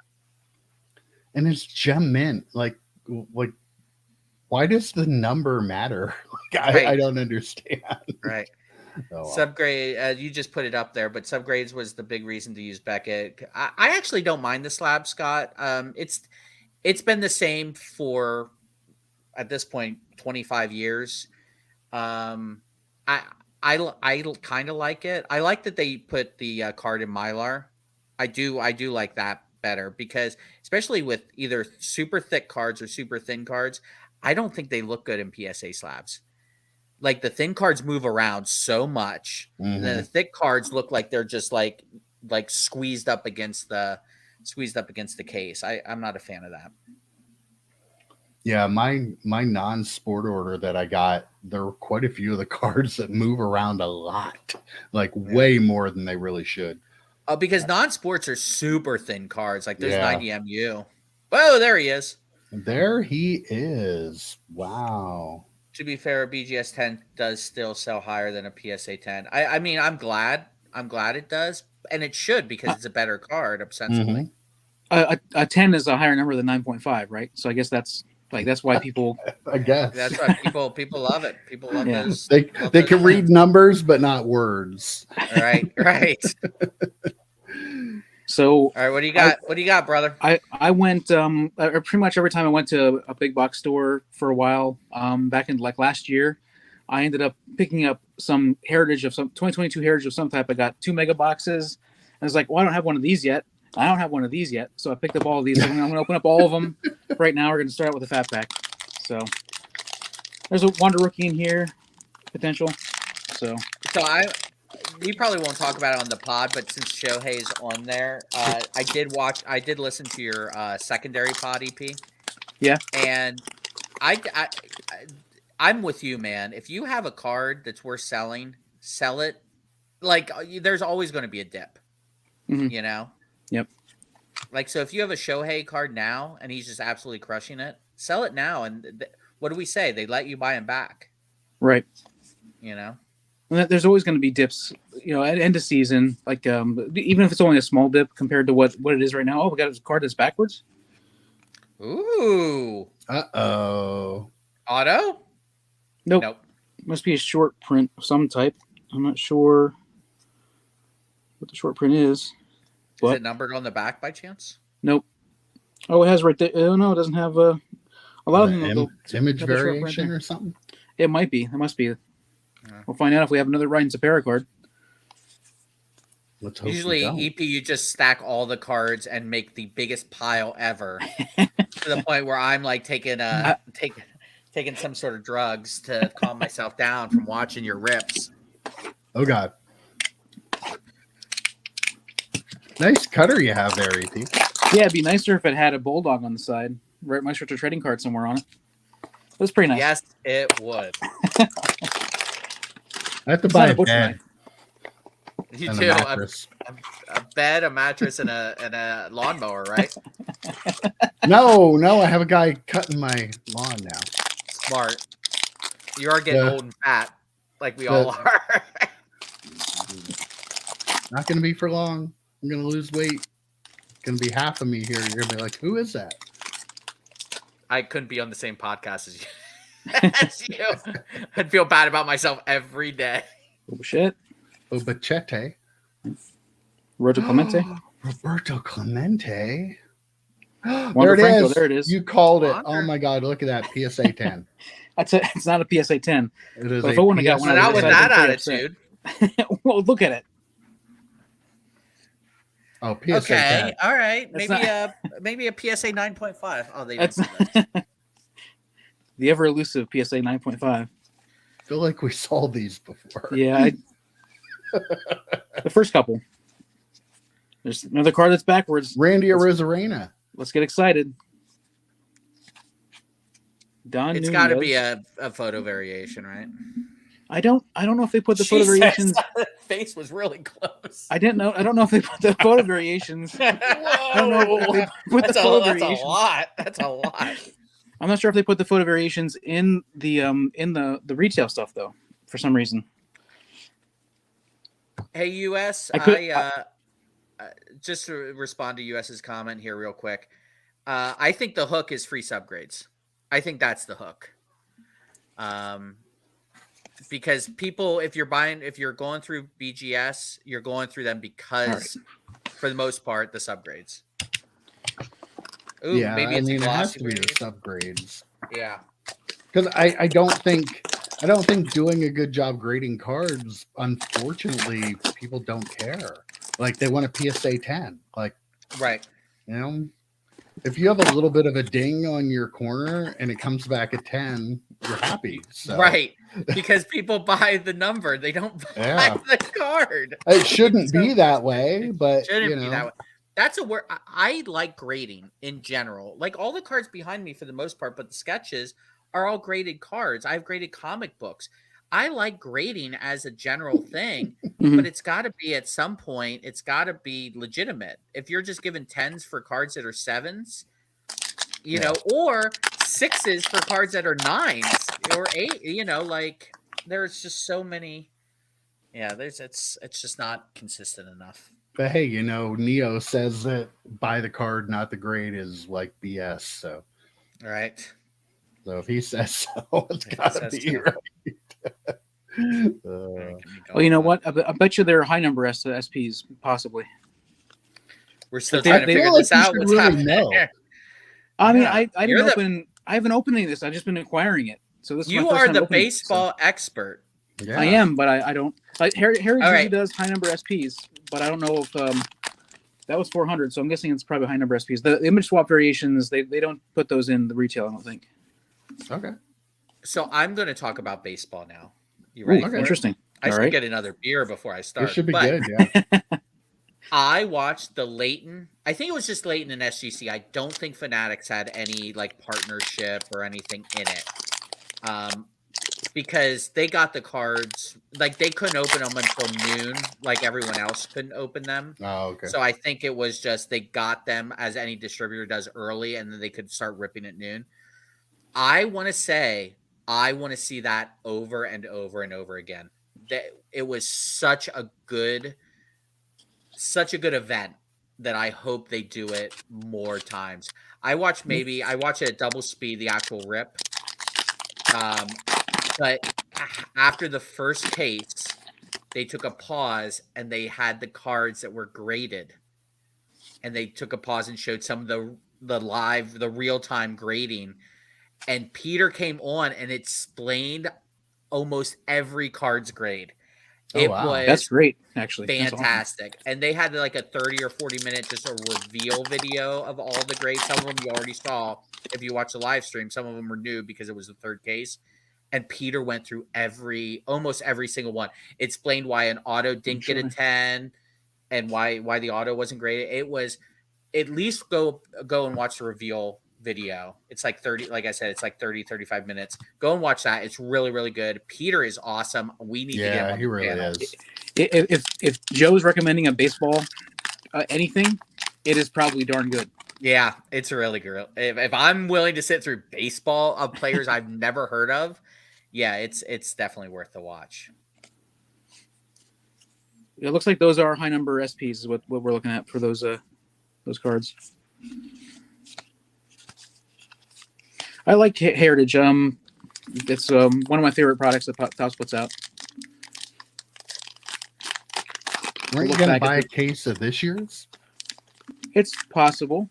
it's very, very possible that I might buy a whole case of this year's. I've been looking at it for sure. I don't know. I feel like, you get paid for that card. Maybe you need to bump it up a level. Say 2 cases. Is that what you're saying? No, better case. Oh. Not 2 cases of the lower end. Come on, say man. Three cases of Heritage? Stop right now. So this product has I was showing the real one autographs and relics, but also these mega boxes have 3 of these gold or blue. What are they called? Blue sparkle parallels, and there's one of them here. So I believe the Wanderer is actually a pretty good card that people are after. So it'd be cool to pull one of those. All right, boys, I'm spinning the chamber. Hold on. Here we go. Let's see. My number. Now, is Matt Manning related to Peyton Manning? I don't think so, but I don't have. I'm not. I can't answer that accurately. But maybe. I mean, on a far enough timeline, probably, right? Every Manning's probably related to a Manning at some point. Oh, Peyton Manning is on the Golden Show a couple of times because he's an executive producer and an investor in Golden. He was entertaining, as always. We love Peyton. All right, here we go. Is it a sour, everyone?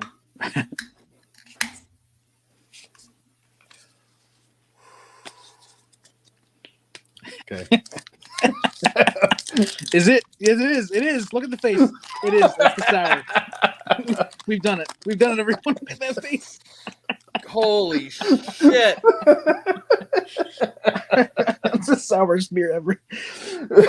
Highly recommended. It's called Rainbow Sherbet. Rob, I hate you.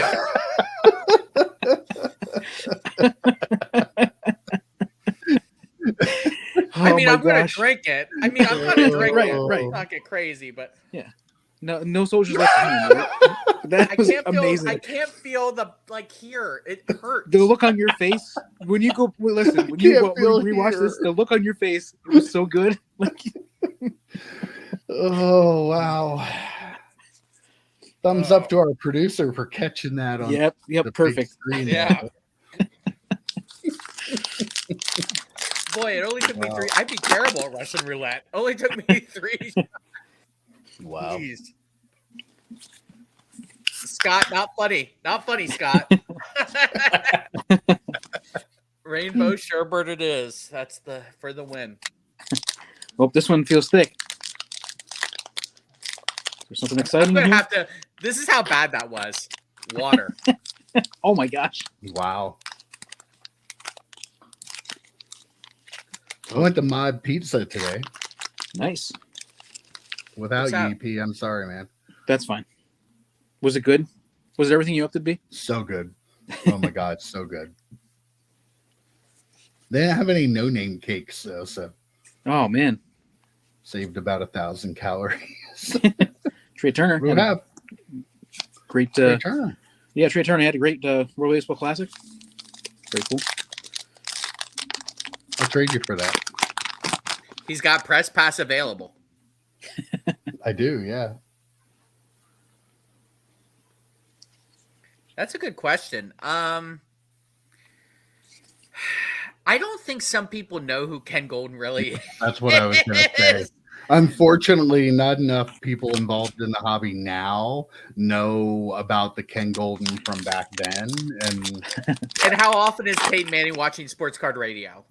Yeah. Like that's the thing. I think he sees a guy who has the largest, if not the largest, one of the largest auction houses and thinks, oh, this can't be a problem. But at the end of the day, he's not a great person. So the show, I don't know if we talked about this on when we went live or before, but it's a good watch. I'd still recommend it. It wasn't all cards though. If you're thinking it's going to be all cards, it's everything. There's Britney Spears dresses are in there. That's why I said it's like kind of like an episode of Pawn Stars a little bit. I did love that Peyton Manning, his biggest concern in literally every aspect that he was on the show was if something of Eli's was worth more than his on the collectibles market. I think that's legit too. As much as he is kind of canned now, but I really do think that the brotherly competition is legit with him and Eli.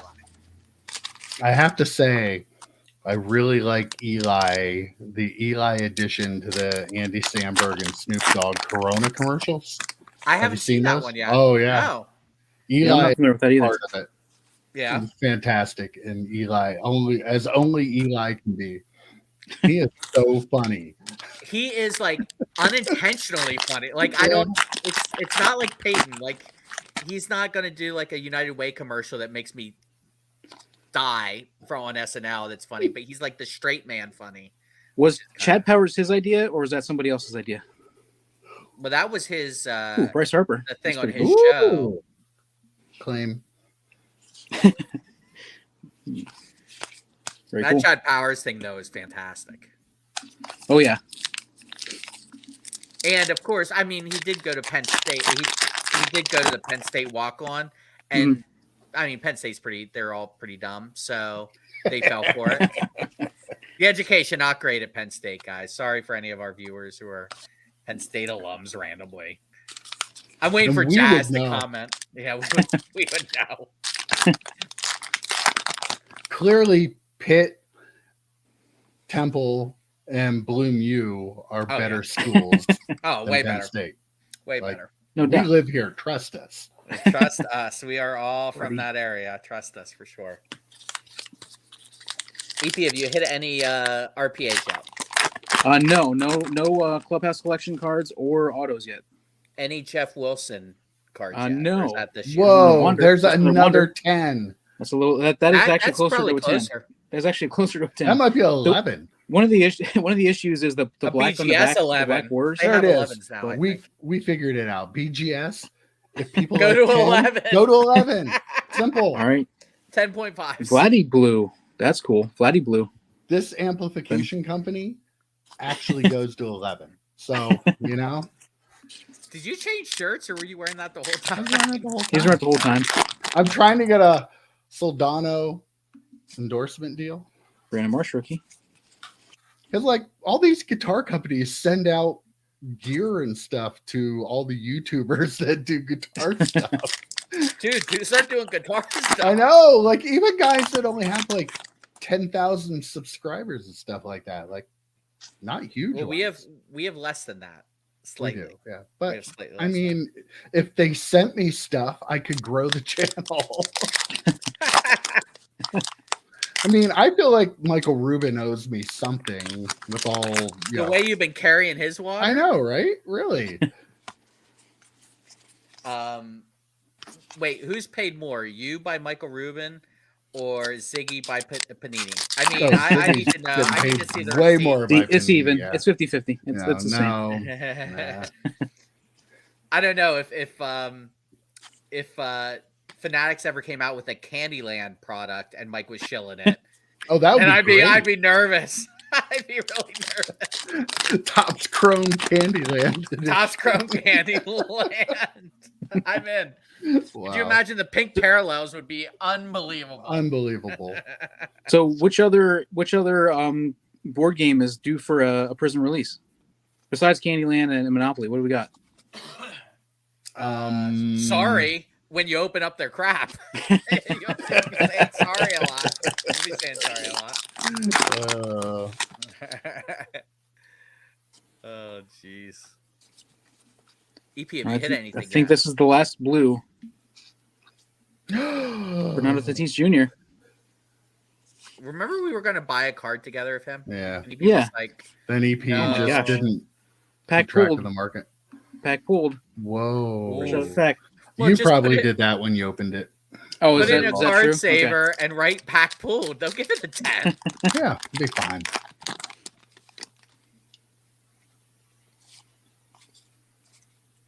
Don't know him. Don't know him. Oh, I know him. Don't know him. Don't know him. You don't know Roberto Clemente? Nope. I do know him. I do know him, everyone.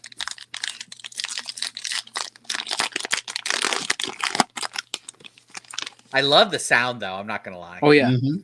Heritage is always good. I have some football heritage. Was it heritage? I'm trying to think. Thank you, bets. What was the Fleer product that was like the in the All 90s. American Tradition. Flair tradition. Flair tradition. They also did All American, didn't they? Okay. They But it was like it was a non-glossy card. It was yeah. All right, last pack. I have All right, no here's the 1-of-1 auto. Magic. It's not going to be amazing. It's not going to be a magic. I have a feeling. Well, not with that attitude.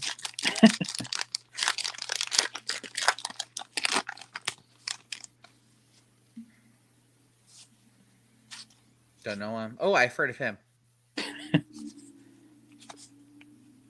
you heard of the I've heard Bridge? of him. I've heard of him. Is it falling down? There you go.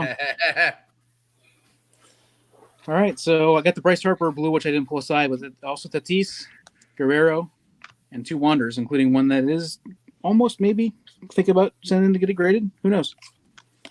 You won't. Send it with your SGC order, EP. That's a thought. Oh, no. We'll see. I don't know. Maybe. I can't send it with that order because that's all going to be Bowman stuff. So you can't cross-pollinate? I don't think so. Maybe you can. I have to check and see. Because if you can, I have a couple of cards that I can throw in that order.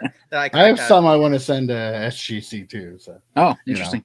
I'll let you know. One that PSA sent back to me. What's US sports cards mean here? The game Risk. Risk. From that's interesting. That's a good idea. Yeah. Remember the Seinfeld episode with Risk? I do, yes. All right, EP, all right, guys. I'm going to hop out, and I'll be back on. Bye. Cut him off. He's done. I don't have to wait for him to leave. I can kick him right out. So, yeah, tell me more about this show that you and EP have planned that I'm not going to be part of. You could be a guest some weeks. Day drinking with Joe and EP. Day drinking with Joe and EP. Yeah. So what we're going to do is we're going to find a day, like during the day. Okay. It's going to be like we're going to drink, we're going to talk about beer, we're going to talk about pop culture, stuff like that. It's not going to be specific to cards, but everything, we're going to talk about cards obviously, but yeah, it's going to be just shooting the shit about stuff. No preparing. No, like we're just going to see how it works out. We're going to do it one time, and if people hate it, we're not going to do it. If people are okay with it, we might do it a couple of times. Wow. So I'm not allowed to be part of the pop culture discussion. I see how you are. Well, you're an old man. Do you know about pop culture, bro? I know more than you. Well, you Come on. That's true. You do have I'm kids. much cooler than you are. Everybody knows that.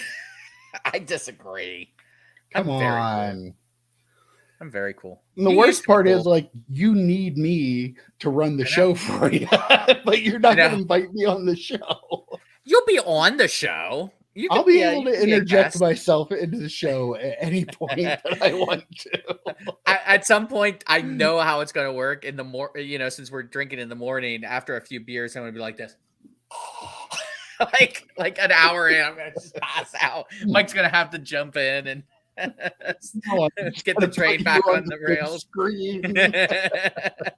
as I start snoring. Oh wow! Oh man! So yeah, got the tough stuff here. All right, let's see. Tough stuff. What year? 92. 1992. Let's see. Give me the 91 Stadium Club, Brett Favre. Okay. I'm going to... Man, 92, though. I don't know if it would be worth anything. That's a... Because he was drafted in 91, right? I bet you it was like a 50-cent card. Apparently, there it is. I found it. There we go. Yeah. What was Brett Favre's 91 Stadium Club rookie worth? In 1992. I'm going to say 50 cents. 51 cents. 51 cents.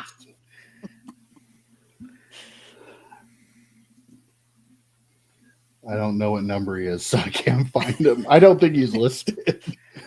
What- Here's a what better were the- question. Here's a better question for you. Okay. In July of 1992, which 1991 Stadium Club football card was worth the most? I knew you were going to go there. That's a really good one. 91 Stadium Club. I don't think you're going to get it.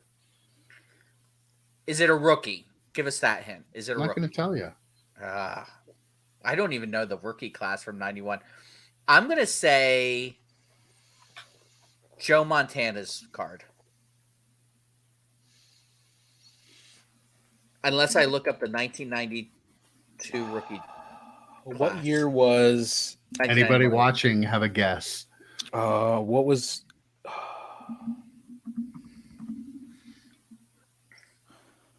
There was another quarterback in that class who was There were a way couple more. quarterbacks in that But class. there was one that was way more, and he was really bad. Ended up being really bad. It wasn't Browning Nagel. Was it Marinovich? Tom Marinovich. I haven't gotten to the QBs yet. Is Marinovich. Tom Marinovich. It is not Todd Marinovich. Let me find the QBs on Wikipedia. Wait, here we go. It is not Dan McGuire. Oh, damn, McGuire. Forgot him too. It's not Browning Nagel, is it? Ricky Waters. It is not Ricky Waters. It is not Browning Nagel. Who is wow, this is bad. Let's see Ray the wide Zellers? receiver. Was it Ray Zellers that year? Is it No. is it Herman Moore? Oh, No. I don't remember. I give up. I tap. The most expensive card in the tough stuff was not a rookie. I Emmett said Smith. did I It's say Emmett Montana? Smith. Is it? Emmett How Smith much? was $18, but now Dollars for What? base? $18. Yeah, that card was hot, Was The that his horizontal second card? year? Was that his Yeah. second year? and it was worth more than most of his rookies at the time. But That's what rookie out of the 91 Stadium Club is worth the most, and you have not picked them yet? Really? Well, wow. No, wow. Scott, it is not David Klingler. Is it Yancey Thigpen? I would have thought It is had to not be. Yancey Thigpen. I love Yancey. One of my favorite Steelers of all time. It's got to be a running back, right? I mean, wait, is it your man? Is it Harvey Williams? No. Ah, damn it. EP, you're It's not totally Ricky gonna go. Waters. You're gonna go, oh, when I tell you, because you're gonna remember. I think. Because you guys are way older than me, so I don't remember 91 as well. Like Ricky, who was the more sought after running back than Ricky Waters in that class? Wasn't Ricky Waters had a rookie in that, right? Bargain Boxer. That's a hey. Thanks for the comments on the video we posted on Dustin's feed for sure. You were one of you had some really good takes. I enjoyed those. We're probably going to do another 5 here in the next few weeks. I would suspect they were pretty well received. The video that we put on Dustin's thread is up to 2,800 views. Wow, that's crazy. Dustin, if you're watching, where's our scratch from that? Did we get any scratch from that, baby? Come on. We're making him money. Yeah, buy us some Mike's Retro Trading Cards. No, get us an interview with Peter from SGC and we're square. There we go. But Bargain Boxer, if you have any Dustin. suggestions, please let us know.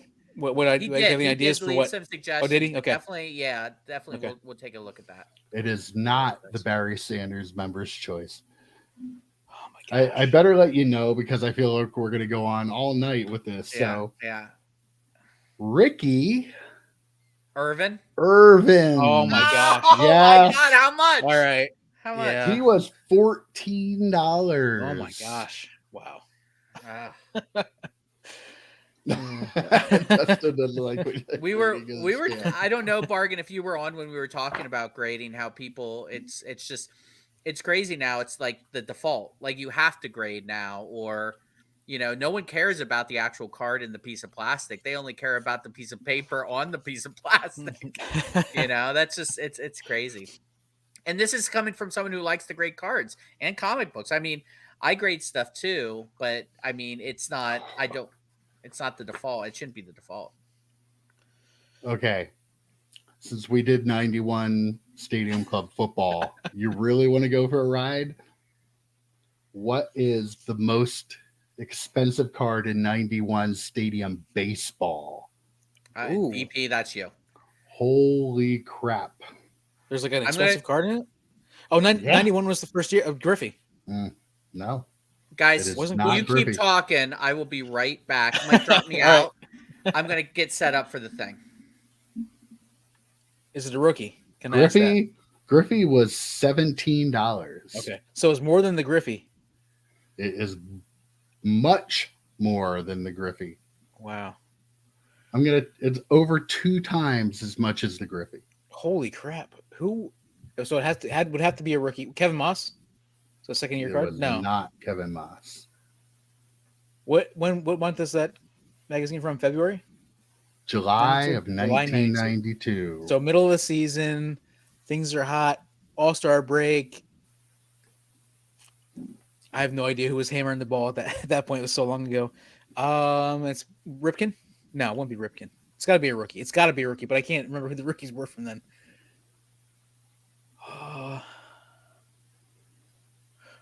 Frank Thomas? Frank Thomas. $35. Wow. And you know what? The yard sale I was at the other week, there was a couple cards in screw downs. He had like Frank Thomas from Stadium Club and Nolan Ryan, which Nolan Ryan was $15. So makes a lot more sense now that you look at the old price guide. That's crazy prices for that. What was the set worth at that point? The set was worth $170. Wow. For Series 1, $275 for both series. Jeez. A wax box was $225 back in 1992. Cow. Yeah, that stuff was crazy. Hot. Like, imagine, like, how crazy is it that just because they had like regular photography on it, people were going crazy for it. Wow. And yet, still, all we pretty much have is Stadium Club still doing the photography thing. I mean, Ultra did. I thought Ultra's art was usually pretty awesome. Their Ultra was really good. Yeah, they were definitely good, especially the basketball. Mm-hmm.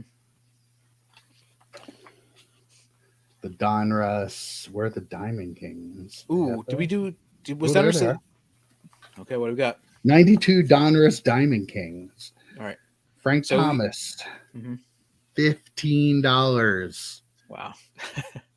Well, 92 was the first year they were inserts, right? They were always part of the set before that, and that was the first year they were separate. Yeah, the foil on them, they were cool. Like from 91 were worth a lot of money too. If I can find them here. Yeah, the Griffey's outrageous, right?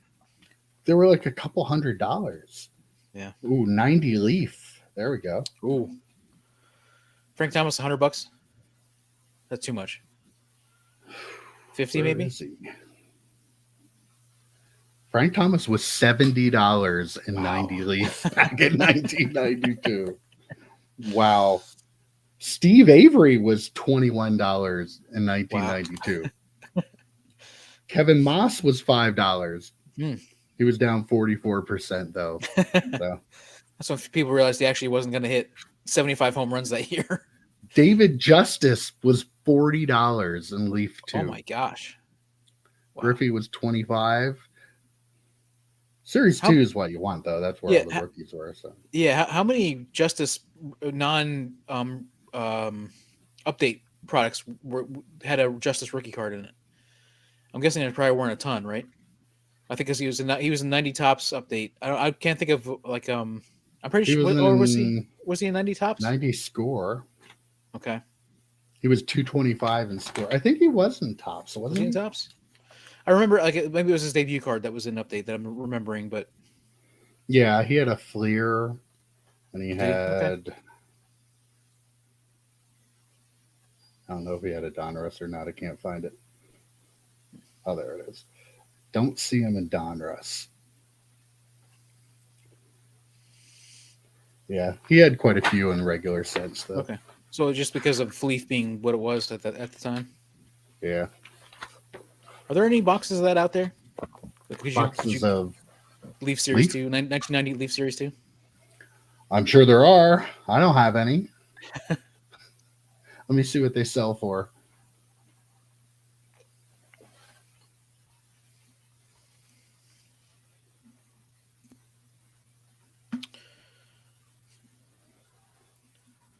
Okay, I put an N in there. There's no N in the Leaf.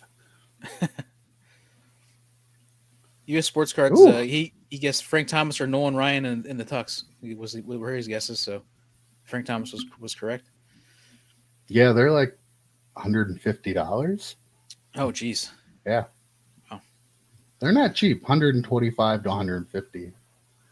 Like I still might like to open one of those because I never opened. I don't even know if I opened a single pack of that back then. Was that expensive? That had to be a little expensive. It was, yeah, it was really.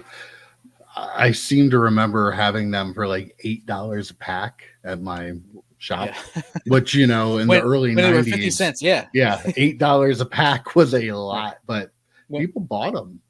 Because Upper Deck was $1, and I remember that being a huge deal. And then $1.25, I think, when 91 came out or something like that, or they went up a little bit right away, but like $1 was like, oh my gosh, I can't afford $1 pack of cards. Let me check. Bargain Boxer. You know where it's at. If you got a man cave, looks like this behind me. This is what it's all. That's what it's all about. Okay, the 90 Leaf Sosa.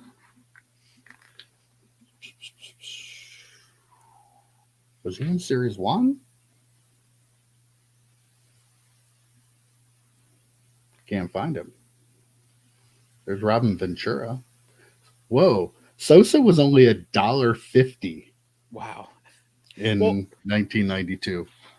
I mean, he was like pretty like scrawny, right? When he was with the Cubs, like at the very, very beginning, like, and he started to bulk up after that, but I mean, he wasn't really as sought after as the other guys at the time. Yeah.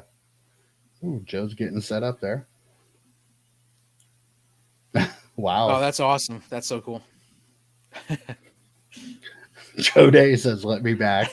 Should we? I don't know. Do you think we should let him? I'm not really sure. For $1, that's awesome. Whoa. 75 tops. You are a bargain boxer. Right? I love 75 tops. Okay, Joe one's back in. Come on, Joe. Hi, Joe. I can't hear you. Heard that. Now we can hear you. Nope. Now we can't hear. Where'd you talk? Hello. Oh, there. Whoa. You're getting both of me. Hold on. Let me mute. Okay. All right. I think we're good. I'm muted on the one, and I'm okay. There we go. You heard the F-bomb, right? We're good with the F-bomb. No, I think we got muted out. Didn't we heard the F-bomb. I heard it. All right. Here we go. I wanted to try and do it this way. I feel badly for you, bargain boxer. 75 tops, though. Like, I was a huge George Brett collector as a kid. I still have like my binder that I had all the George Brett stuff in. Oh my God, Joe's gonna kill somebody. But yeah, so 75 tops. Get that man a box cutter. If only. Oh, the needle. But he was so much better on the needle. Yeah. It made for way better baseball, right? Like baseball was so much more exciting. Is that wrong? It's not wrong. I mean, technically, it was illegal in the sport. Okay, I'm gonna do. There we go. There we go, Joe. It was not illegal, was it? What? Whatever.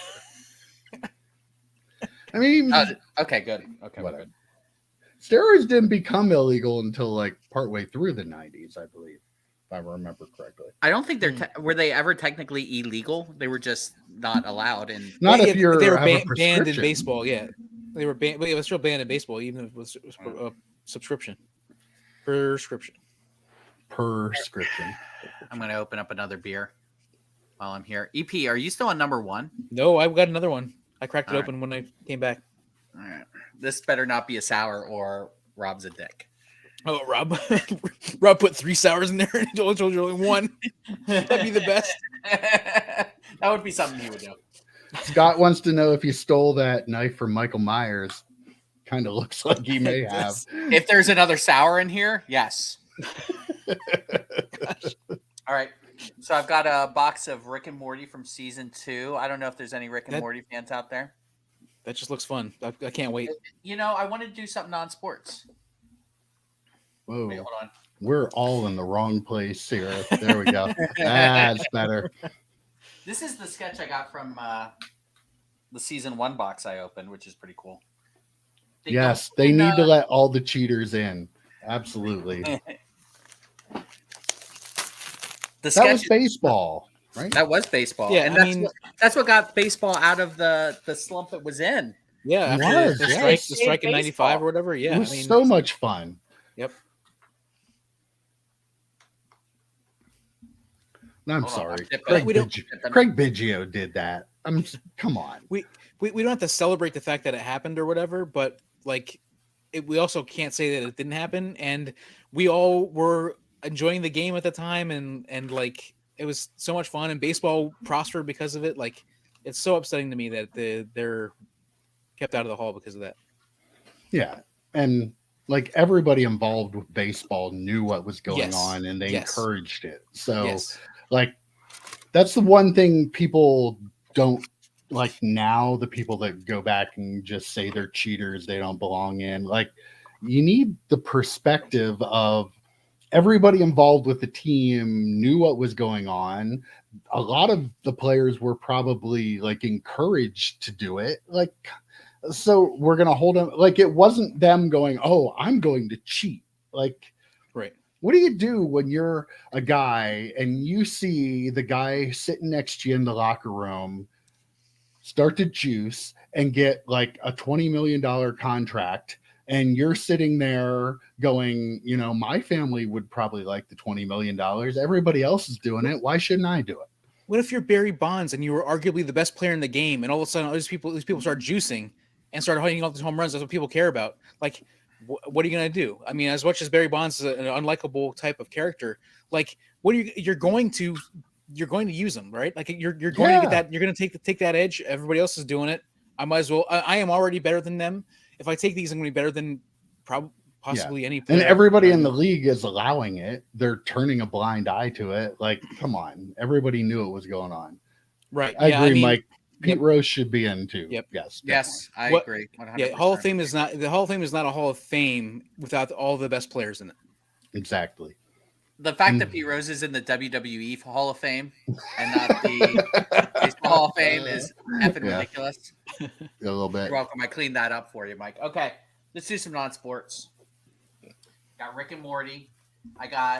Should get one sketch and one autograph per box. So let's see. You guys can keep talking about baseball. Is there an autograph? Is there an autograph that of like an actor, or would it be of like the director, like what, or the creator, or like what is? Oh, these are like stickers. That's cool. Pretty crazy. So it's an autograph of the voice actors. Okay. So unfortunately, though, the most valuable autograph is someone who's been canceled. Oh, geez. Yeah, Justin Roiland, who's the creator, and he's the voice of Rick and Morty and Mr. Oh, really? Meeseeks, and yeah. So he's been canceled. They're still going to do the show. They're still going to keep going with the show.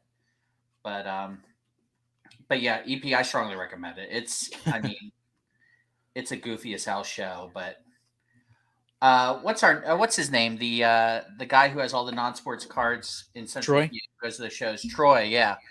He collects this. Okay. Quite a bit. Yeah, so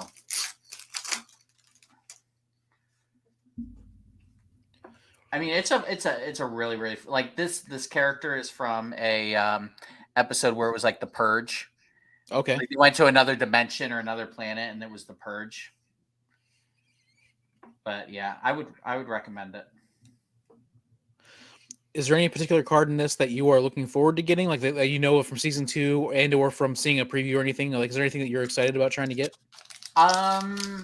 So not specifically a card, but I've become more and more of a this is iced tea.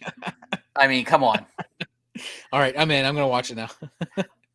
Mother of the Year. This is Sarah Chalk. You remember Sarah? Oh, really? Chalk? Yeah. From Scrubs. Yeah. Yep. Yeah, Scrubs, Roseanne. Yeah.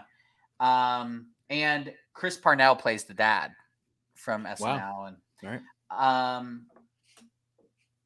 yeah, for me, I've been getting into sketch cards. I'm not gonna lie. I'm a late adopter.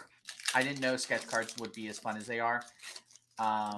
Because every one's a 1-on-1, you know? Right. Can we blame that the Ultra, the Avengers Ultra, for that? Yeah, a little bit. What is the fart card? That's amazing. It is pretty amazing. Series 1 had scratch and sniff cards. Really? Yeah. One of my favorite episodes is from Series 2. There's this alien that is a parasite, and it embeds memories in people, so they think they're like friends with people. And Rick's like, wait a minute, we should only have 6 people in this room. Why are there like 30 people in this room? Mike, you should watch them. Mike the Cleaner, you should definitely watch them. It's on HBO Max now. I had to pee. I figured that was it. I gotta admit, when I left to set up my stuff for my break, I went to pee because Me too. Same. I had to rip first, and I didn't have to pee. So it was like a 20-minute. It was like a 20-minute pee too. That's what. Yeah, we're honest. We'll let you know. You might not want to know, but. This card cracks me up because this is this is Chris Parnell's character as his wife sees him, like as a worm, like a spineless worm. Wow, pretty great. Yep. What is that?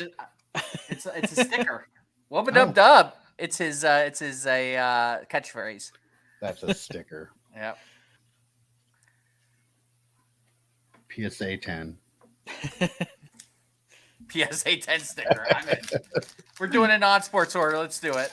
You need to be careful what you ask. Like, yes. Here's our sketch. Yep. We got a sketch. Too long. We got a sketch. I'm putting it aside. So we should get one sketch and one auto. So we got our sketch. That's an auto. All right. Okay. It's just worry about getting something else, I guess. So we got what we were supposed. Oh, there's a die cut. It looks like Mr. Poopy Butthole. In case you were curious. Did I show you guys my auto? Look at that. I didn't get an auto. Sweet. Ooh, I don't know who's going to have the better auto. I think definitely not EP. No. But when we get to 1,000, I'm going to open my Find the Reggie box, 1990 Upper Deck, and that's going to have the Upper Deck Reggie auto in it. I'm telling you right now. If you get to 1,000, what? What's that? Get to 1,000 what? 1,000 subs, dude. We're never getting to 1,000. Oh, we're getting to 1,000 this year. I'm calling it right now, right here, live on the air. We're getting to 1,000 this year. EP said so. Why in the hell would 1,000 people watch us? Why the hell would 600? Yeah. Good question. Fair point. We're only 598, so. Bird person. Bird person. Yep, that's my kind of dumb. So I'll have to check it out. Oh, you'd really like it, Mike. You would like it too. You watch cartoons. I've watched it a couple times. I don't know what's going on. Right, so. you need to watch it from the beginning. That's Yeah. just that you cannot like dive into mid. The Adventures of Steely. This is a character that just goes around and steals things from people's desks in their offices. Hence all the pockets to put the stolen stuff in. Is that what that is? Okay. Oh, Yep, what's that? Exactly. Die cut. Cool. Yep. Die cuts are pretty cool. Now, what do these cost? This box cost me, I won it on auction for $175. Ooh. And I want to Mr. say, oh my God! Look who's here. Zig. Oh, his ears were ringing. We were talking about you. No, we weren't talking about you, Ziggy. We were talking about Prison Monopoly. We were, yeah. We needed you to tell us how to play the game, but I need to pour one out for Ziggy. Cheers, my man. All right. So 170. What I'm hearing is, actually, I could get a box of 1990 Leaf baseball for that. So so a box of 1990 Leaf baseball doesn't sound as outrageous as No, it it did really a doesn't. little bit ago. That's cool. What is that? I don't know. This is not from the show. I don't remember that at all. Mike the Cleaner just says to have him on the podcast, he'll get us there because people like to hate watch him. Yeah, I heard. What is that, Joe? That's a butt planet. That's a butt planet. It's a butt planet. Yep. Yes, Wait, it is. was that one of the universes and everything everywhere all at once? Yeah. I don't think. What? What? Are you kidding? No way. Come on. That's quite the. Wait, are you Ryan from Card Collector 2? Is that what's happening? It's his burner account. It's his burner account. So much fun stuff. I've never watched Rick and Morty other than a couple times. So yeah, I watched like a half an episode. Do it. I'm a huge Family Guy and American Dad. If you like Family Guy, you would really like Rick and Morty. Well, you know I like Family Guy. I have how many sets down there? That's true. What I buy 7 of them? Tiny 8? Rick. Tiny Rick. My son loved Rick and Morty. Ziggy. Now wait, did he replace Rick and Morty with Prison Monopoly? That's all I need to know. He sold his son to buy more Prison Monopoly, didn't he? Tell us the truth, Ziggy. We know.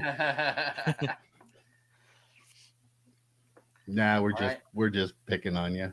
We love picking on Ziggy. It's cool to have something you love so much, even if it is. I mean, obviously Panini's giving him the product to open, right? Oh, they've got to be, right? They should be.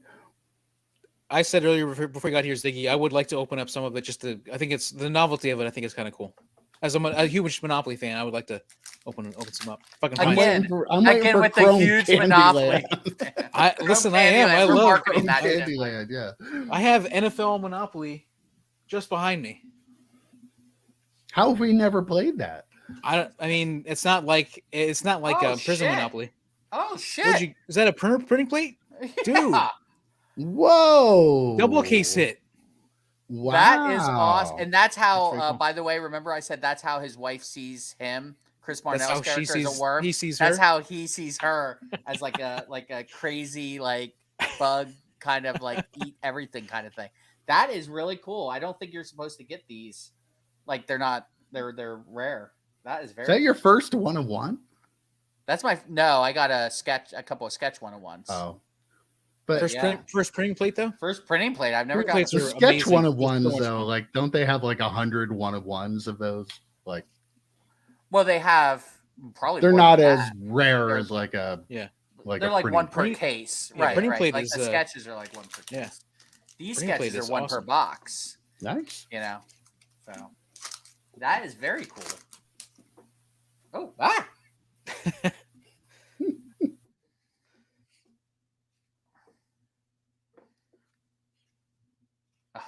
Summer and Tinkles. That's a great episode. All right, we're getting down to it. We've got our auto pulled and our sketch card pulled, and we got a printing plate. That's pretty awesome. So, Joe, would you recommend an episode of Rick and Morty, or should everybody just start at the beginning? Is there one episode you to should watch start and say, at the beginning to you can't really dive in head first, but actually the one where I forget the name of the episode, but where the parasites embed memories in people and they just start. There's there should only be 6 people in this room, and then all of a sudden there's 30 people. Right. And it's oh, don't you remember me? I'm your uncle from 30 years ago or whatever. And it's just some random character. It's pretty great. That's probably one of my favorites. They were going to remove Jerry's penis to use it as a heart replacement for an alien. And Chris Parnell was going to let him do it because he didn't want people to think he was a bad guy. Cryptozoic boxes. Yeah, that's I compared him to Inkworks a little bit. Okay. Very much like Inkworks. And these are 2 of the characters. I was the uncle that was saying, "Oh yeah, I'm your uncle, whatever," and they got rid of him. And then that's Reverse Giraffe. A tiny neck with a long body. Okay. Interesting. It's very interesting. All right, last pack before we see what auto and sketch we get.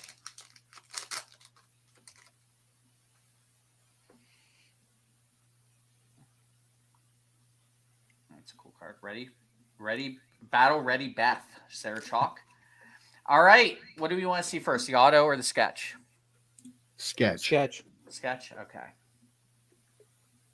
So I'm hoping for anything Rick.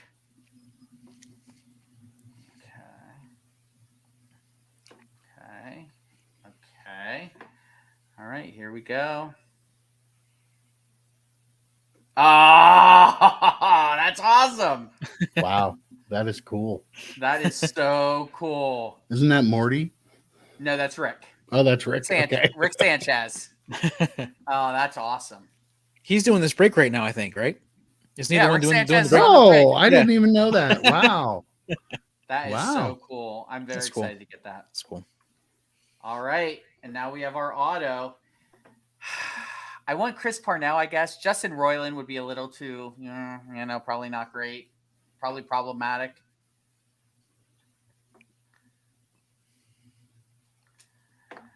All right.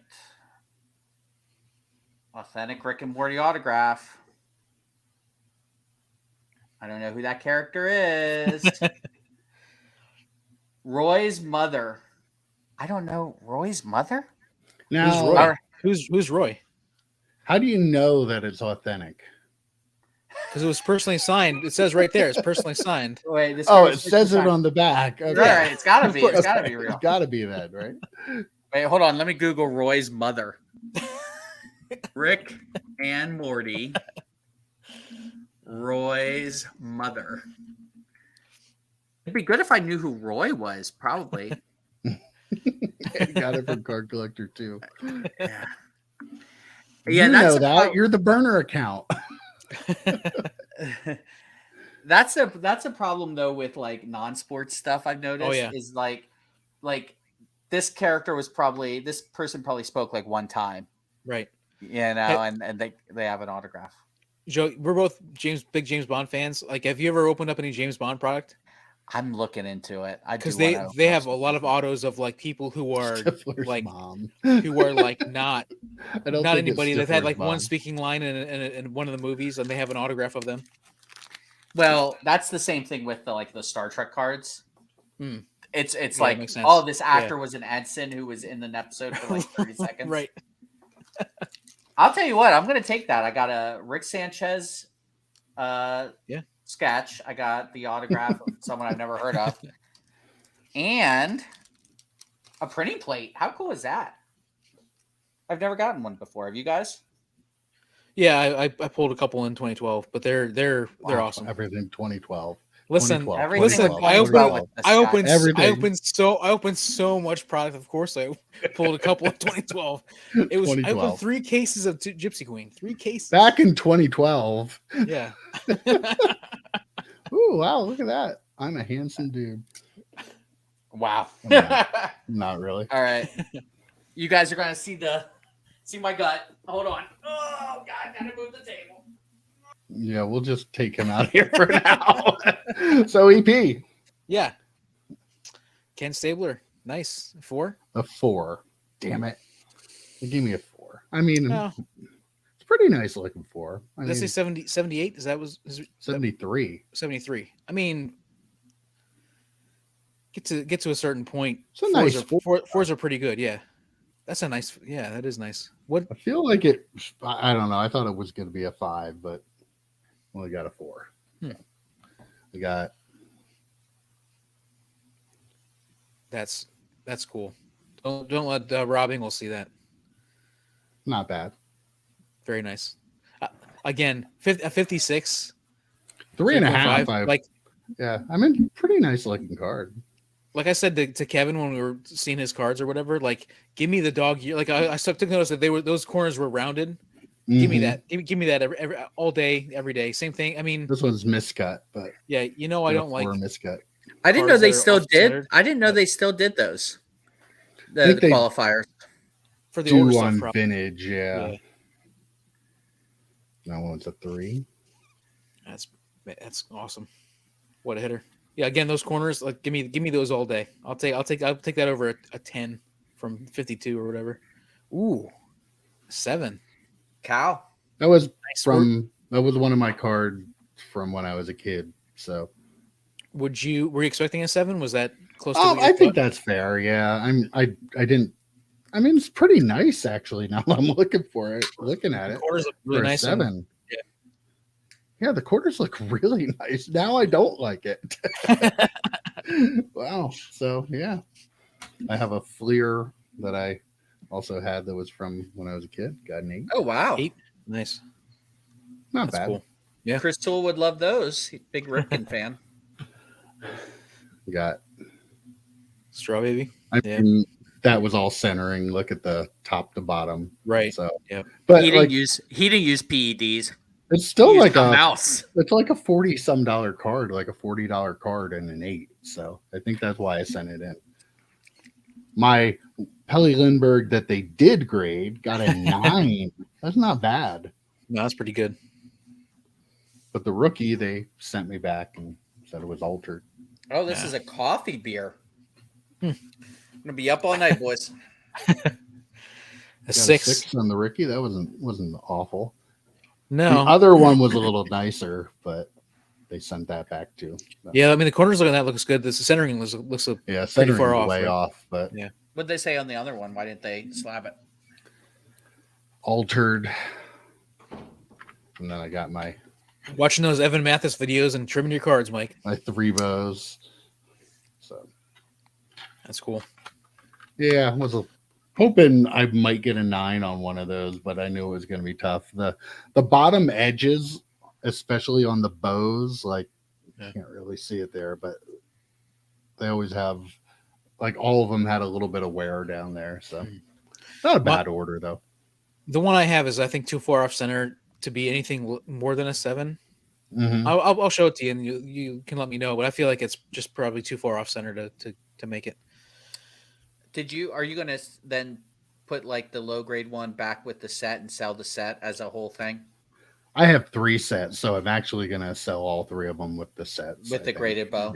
Yeah.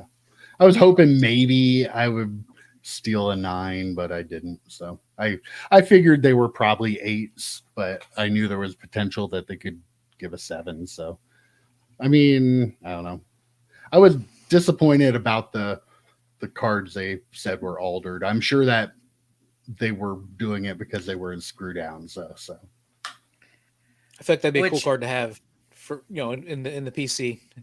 It is a graded card. The thing that sucks is they were altered because they were in screw downs, but they still charge you for them. It's not like you were maliciously, it wasn't malicious intent. It was just they happened to be in screw down, so they got thinned out. That's it's two really tigers. Personally, I think it's really lame how many they send back because they might have been pressed down a little bit in a screw down. I don't know. I don't consider that an altering, really. I don't know. Right. Altering I agree.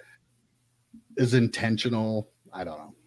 I don't really agree with them picking back everything just about that was in a non-recessed screw down. Yeah, anybody who collected back then, like that, again, we've talked about it before. That was how when you had a premium card that you loved, you put it in one of those screw downs, man. Like that was the thing. Like you had this like thick 1 inch thick screw down that you held put your cards in. But then they seem to be more lenient with the vintage cards. Oh, really? So like because they're more of a size like range for a vintage card than there is a newer card. So I don't know. I opened up what it is. Like a pack of 82 Donruss or 82 Fleer, something like that.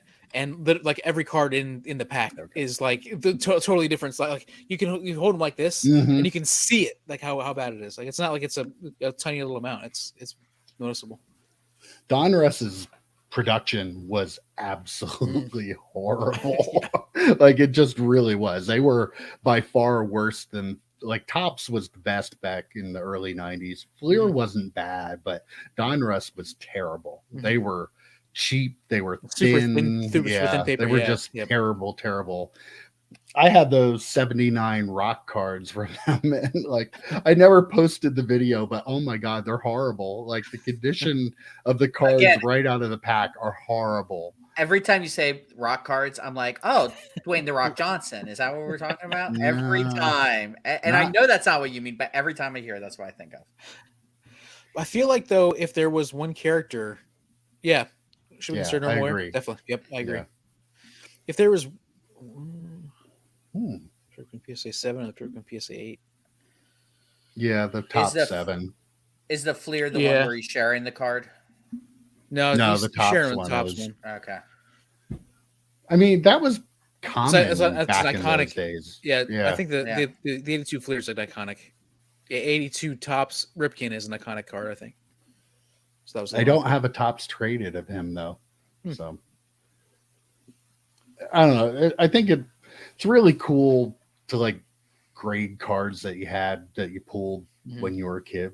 Mhm. So Yeah. like they're considering I got a 7 and 8 on a card that are 40 years old that I pulled out of packs back then. You know, says I took pretty good care of my cards. So Yeah, go ahead. Joe. I was gonna say I wasn't a kid, but like if I had to sell all my Brady rookies and I could only keep one, I would keep the Aurora because I pulled that 25 years ago. I had it graded. It came back. You know, I had 3 of them, 2 9s and an 8, and it's just like I don't know. There's just something more special about knowing that you had that card, you ripped it out of a pack, it was in a box in my grandparents' basement for 20 years. Yeah. My grandfather actually was the reason that I still have them because he goes, well, I'm not going to burn them because he was going to put them on the burner pile and just burn them. And he was like, well, I probably shouldn't. He might want some of these someday.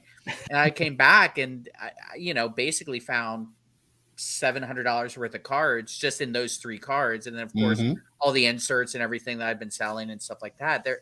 But it's kind of crazy to think that you pulled that card 20 plus in your case 40 years ago, and you were able to send it off to be graded and still came back a pretty nice grade. A 7 or an 8 is pretty cool.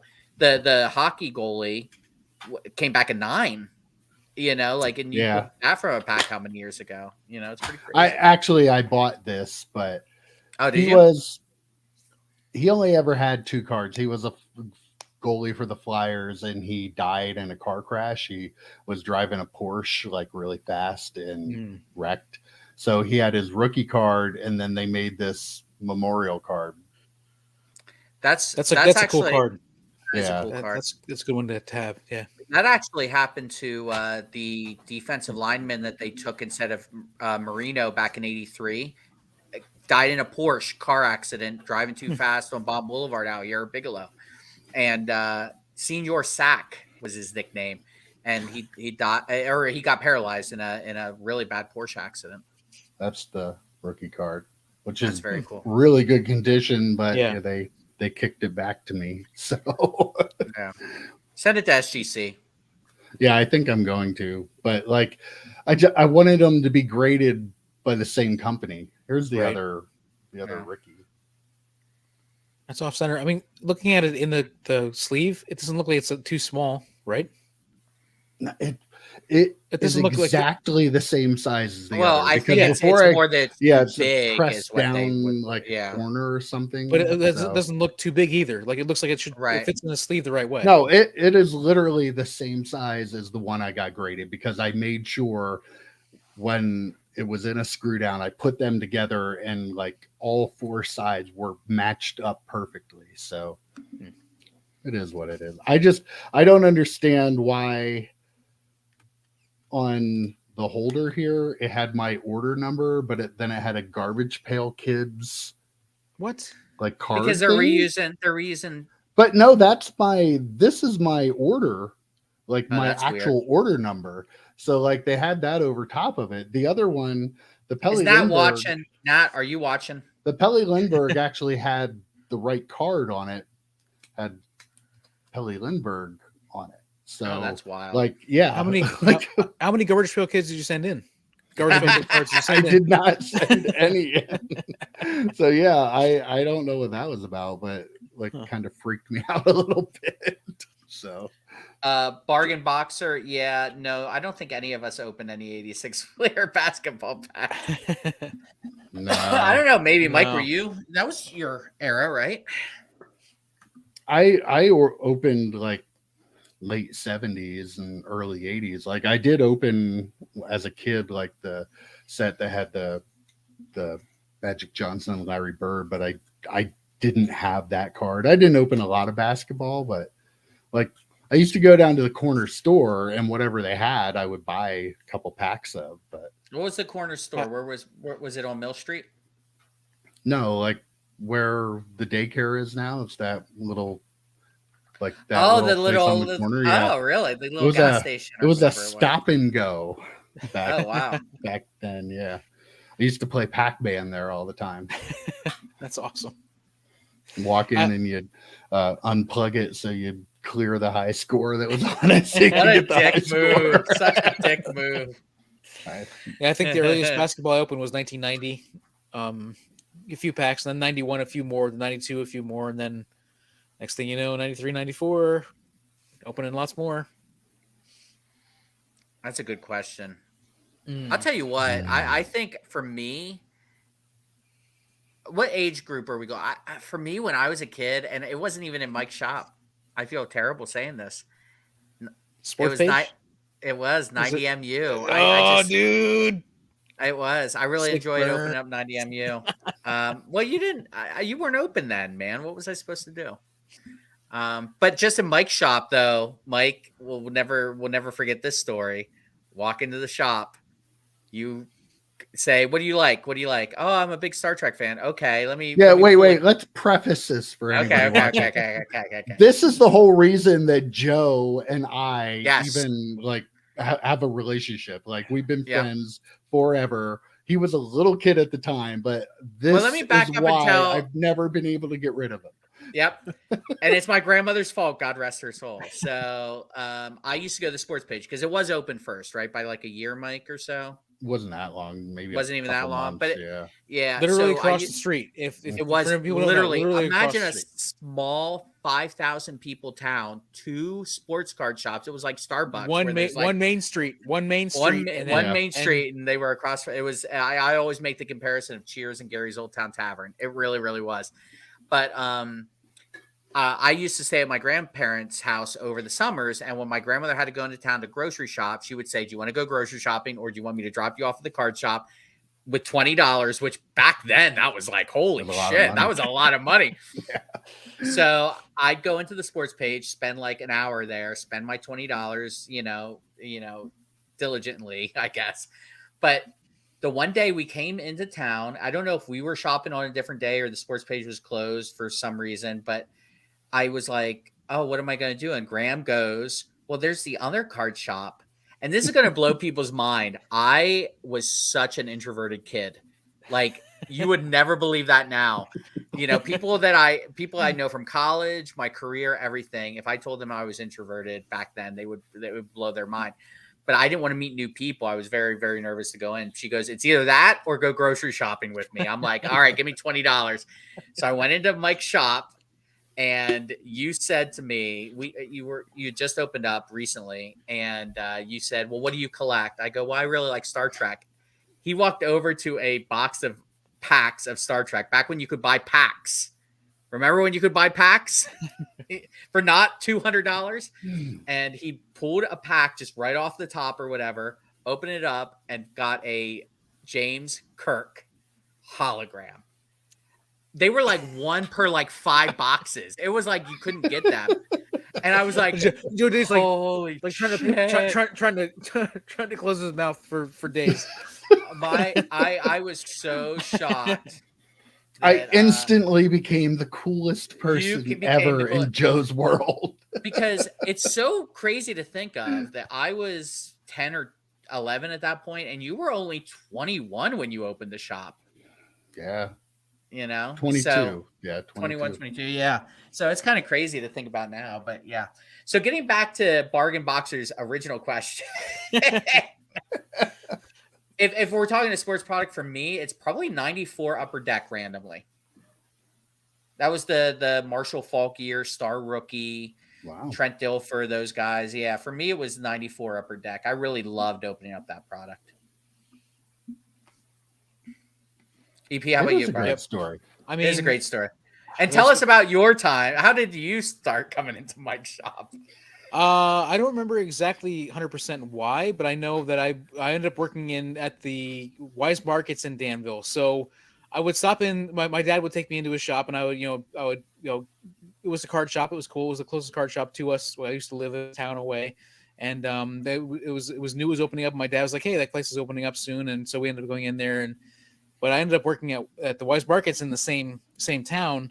So when I would get my lunch break, I would walk because I didn't have a car yet. I would walk from the Wise Markets all the way up this main street, which Mike's shop was almost up at the very end of the main. It was street. almost at the hill, uphill. And like the start of the street was at the right where the Wise Markets was, and I would walk all the way up to almost the very end just to go in there for my lunch break and just to hang out. And so that was that. Favorite packs, probably. I've opened so many packs, but for some reason I have this searing memory of smelling 1992 Fleer Ultra. Oh yeah, and Fleer Ultra had opening the best smell. Fleer Ultra at the God, yes. From 91 Ultra to 92 Fleer Ultra, the jump in the quality of the product, then again the smell of the product, and just like it was just that was a moment, right? So you had 92. Mike, you okay over there? Mike's looking to see if he has unopened Fleer Ultra in front of him. I do. You know. Of course he does. I have an entire box of 92 Fleer Ultra football. But it's just such a good product. The smell of it, the smell of it, and the quality of the cards, the jump quality. That's so good. Stuff. Is that the stuff? I love the jump from like the 19 from like the 89 and 90 stuff to the 89 upper deck. It is good, like right? Chemical. It's like the chemical they put in new cars. That new car smell. That's and like before was. You take it out of the pack too, it still has to be in here. It like captures everything. Yeah, yep. It does. Can you smell that, guys? I gleaned it in. I can smell it. Yeah. Oh yeah. Yeah. Oh yeah. Yep. Oh wow. Yeah. So 92 Ultra is probably like there's that was a moment because we would talk about the smell of Fleer Ultra like in the shop, right? And yes. Yep. Absolutely. And it's beautiful cards. They stick together. A lot of them stick together now. Mine are not sticking together though. Awesome. That's cool. That's good. Yeah, bargain. Not much of a pack, but it like we've been lifelong friends. I mean, literally since the early 90s, because we all went into Mike's shop, and we'd be remiss to not talk about Don, Mike's dad, those two opened up the shop together, and he was a feisty old man. Yeah, he was awesome. He was so good. One of the best. He was one of my the best. dad was so cool. My dad worked at my card shop with me. He was he was a diabetic. He did most of the work, be fair. Well, he did most of the work. He was a diabetic, and he had to have like half of both of his feet amputated. So he was on disability, and he was always somebody who was doing something. So he was never going to just sit around the house. So when he was always looking for the angle. He was, he? Yeah. All absolutely. the time looking for the angle. We opened up the shop, and he just did not take any money, never took a penny from that shop, but he was down there every day, and usually before me, and like Joe said, he did the work. I hated sorting cards. I hated it. And when you needed time off from the flea market, he was down there with me. It was me and him. And that was the worst because I had to carry the shit. Because usually you did. When it was me and you would carry the shit. But he was great. I'm not sure I said this on air before, or even told Mike this before, but I remember like Mike is our ringleader, right? He's our guy, like he's the guy that runs the ship. But I used to love walking in there on like a Saturday when you guys were at the show and your dad was in there, just because like just hanging out with Don was a good time too. Oh yeah, he's just a really cool guy. The best thing about hanging out with Don when it was just him at the shop, he'd send me down to the hot dog place. Pappas'. Yeah. Like, I need a couple of hot dogs. Here's $20. Get yourself a couple of hot dogs too. It was and great French fries. They had homemade fries too. There's a reason we look like we do. Yeah. He'd sit me down for breakfast sometimes if I would show up in the morning. Yeah, Don was a great guy. Yeah, And Don EP, was a great your guy. dad was a great guy too. Yeah. Like Yeah.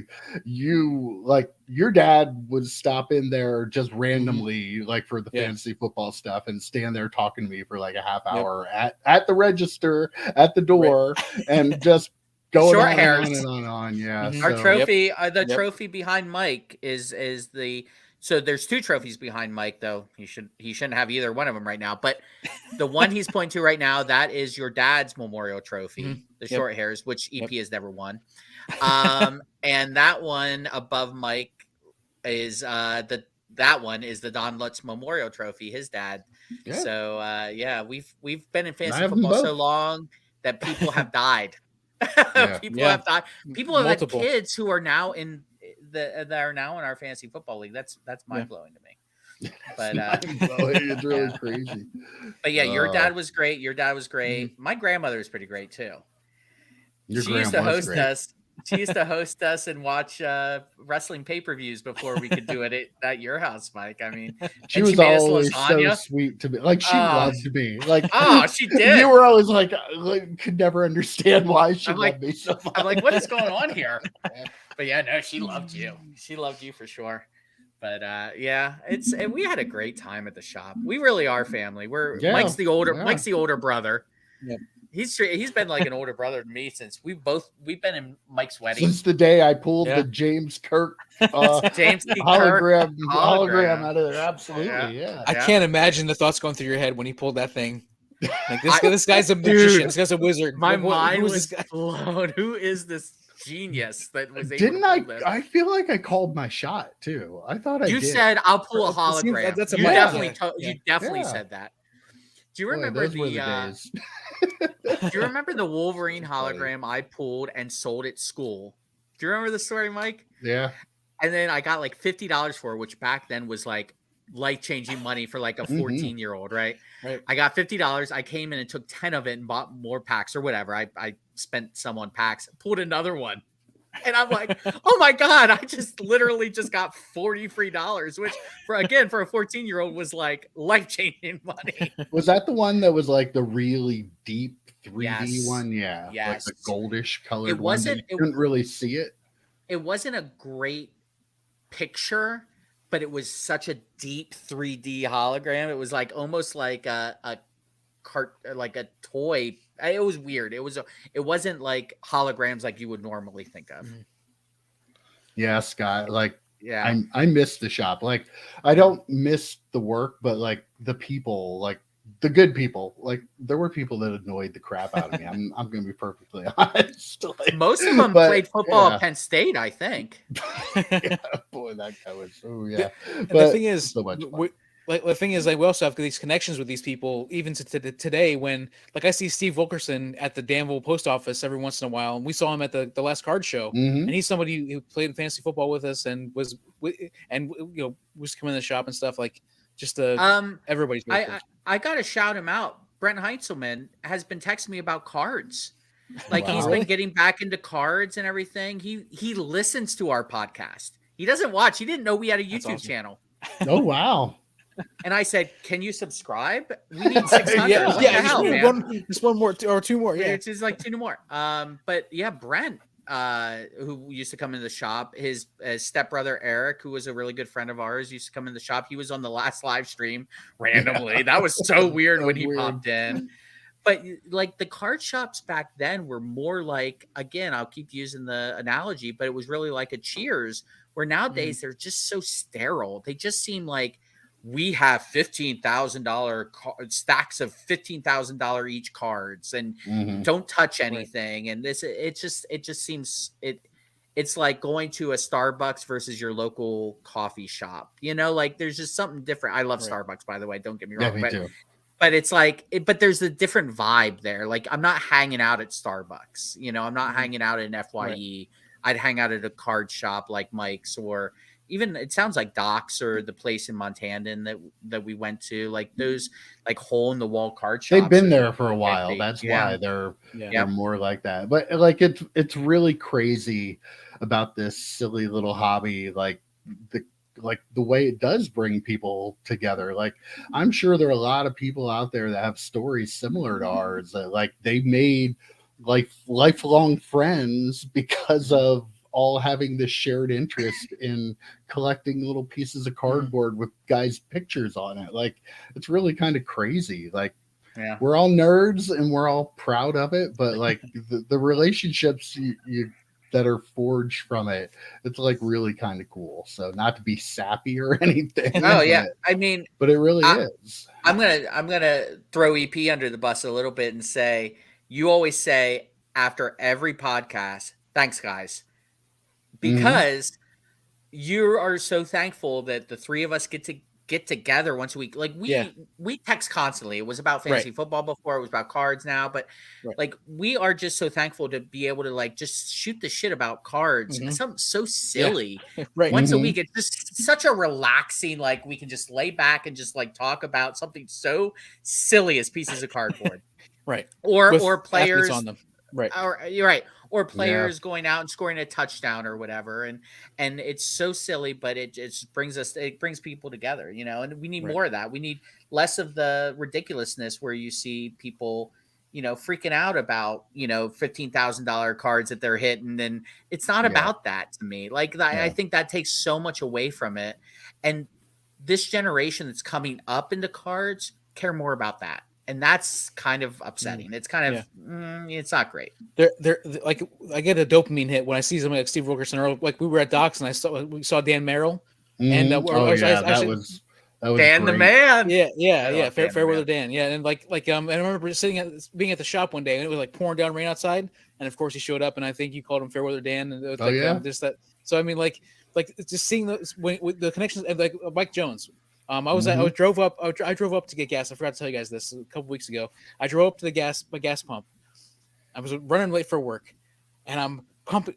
Get out of my car, and I start pumping gas, and I hear somebody yell, "Shouldn't you be counting cards?" I was like, I looked over, and there's Mike Jones standing there looking at me. Yeah. So I ended up being even more late because we got shooting the breeze, like just talking about whatever.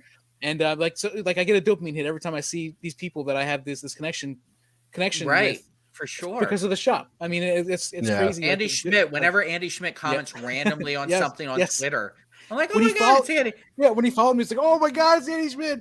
Yeah. And then he'll talk about the ascending or descending rounds in our fantasy football drafts. Go back to bargain here a couple back. I was set up at a flea market. Yeah, once you pull that great card, the box is dead, man. You got to wait for everyone to leave to start selling packs. Mike the Cleaner, to be fair, 80s. Yeah, I agree with that. Packs of cards are just like, you don't have just packs of cards anymore. It's just you have to buy a box because you're going to buy a pack for $70. No, like that's ridiculous. That really changed a lot too, like the whole dynamic of the card shop and being able to go in and buy a couple packs and stuff. Like have a whole display behind me. Yeah. Remember when SP Authentic came out and they were like $5 a back, and it's like, oh my god, how am I going to afford this? Now that's like giving them away for free. This is a really, really good question because we definitely talked about this a lot on the pod. We talked about it when we went to the National. How are these kids? It's not just hustling. Like it has to be parents giving them money. Yeah. I don't know what I saw on Sports Card Radio that was it PWCC was giving loans to 15-year-olds like for tens of thousands of dollars against their card collections.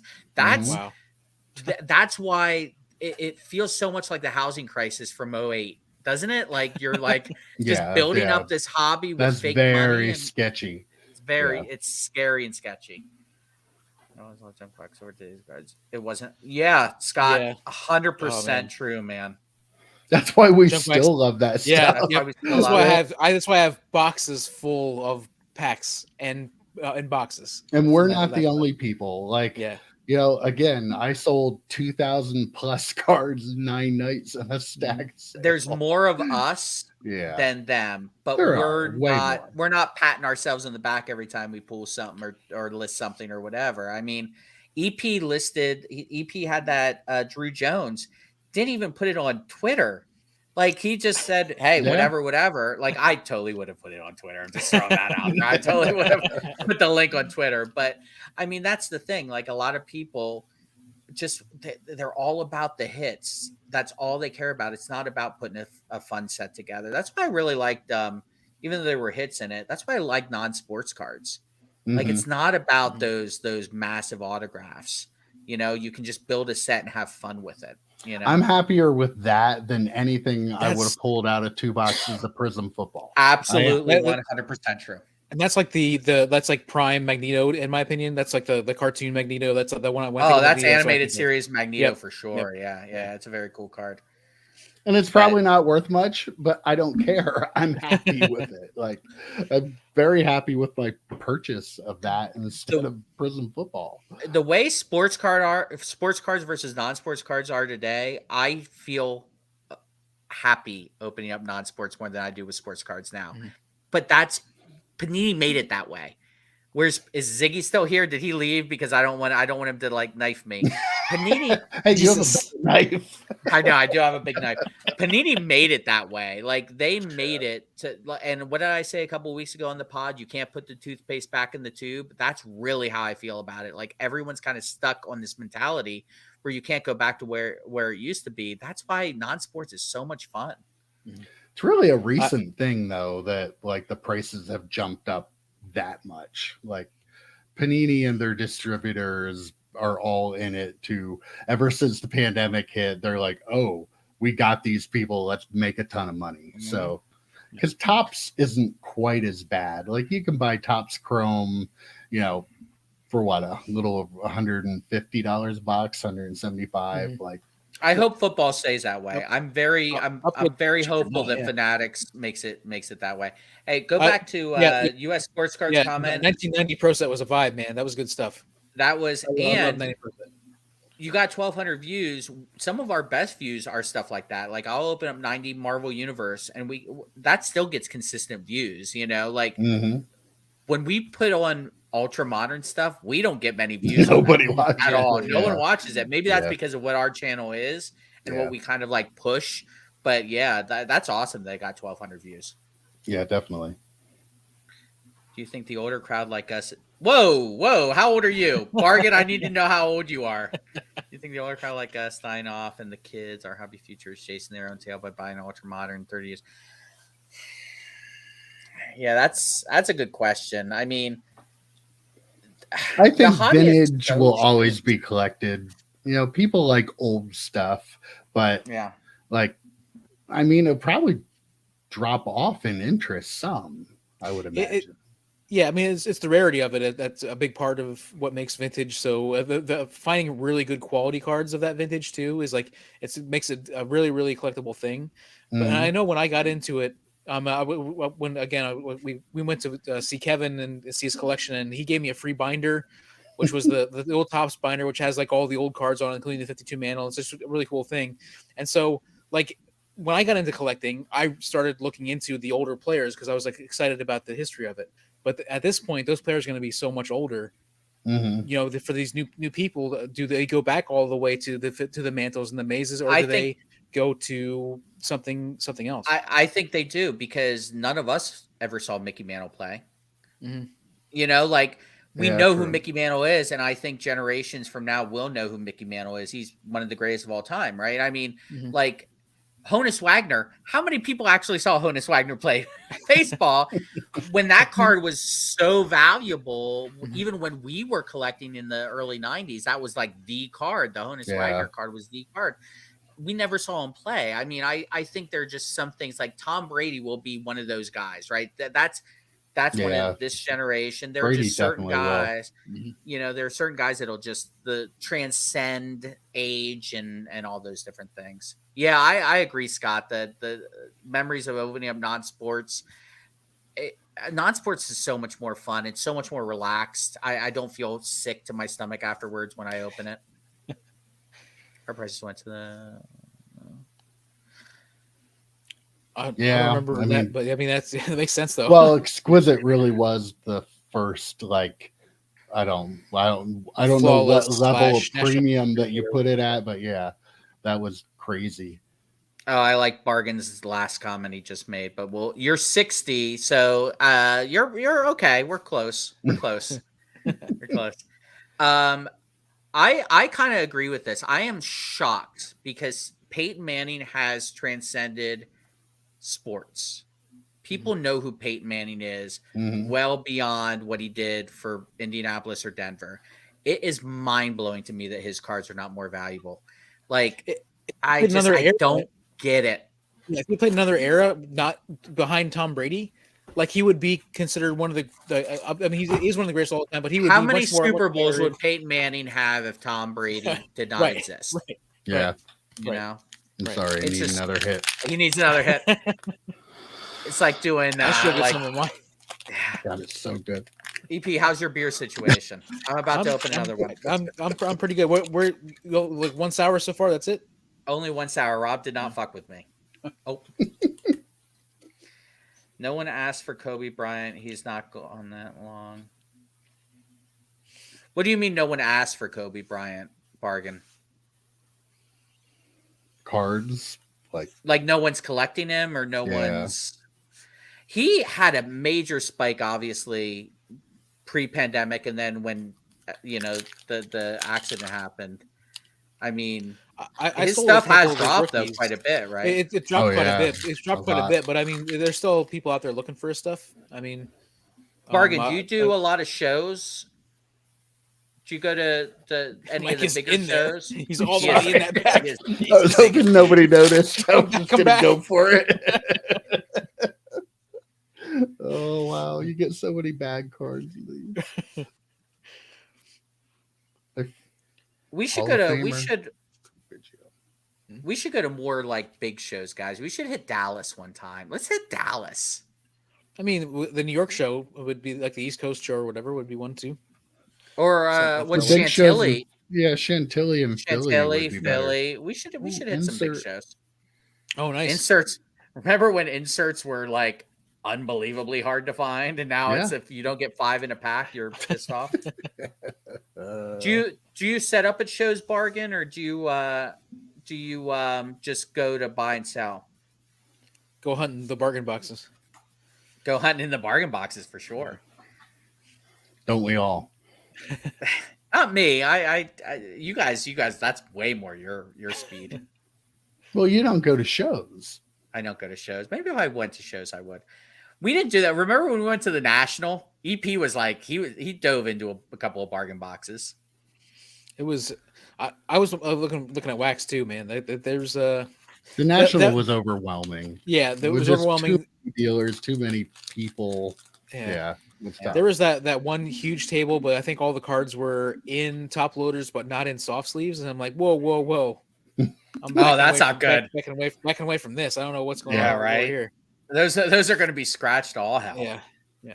We're going to have major FOMO this year at the National when everybody else is there. We're EP and I are going, aren't we? Oh, okay, great. Yep. Yeah.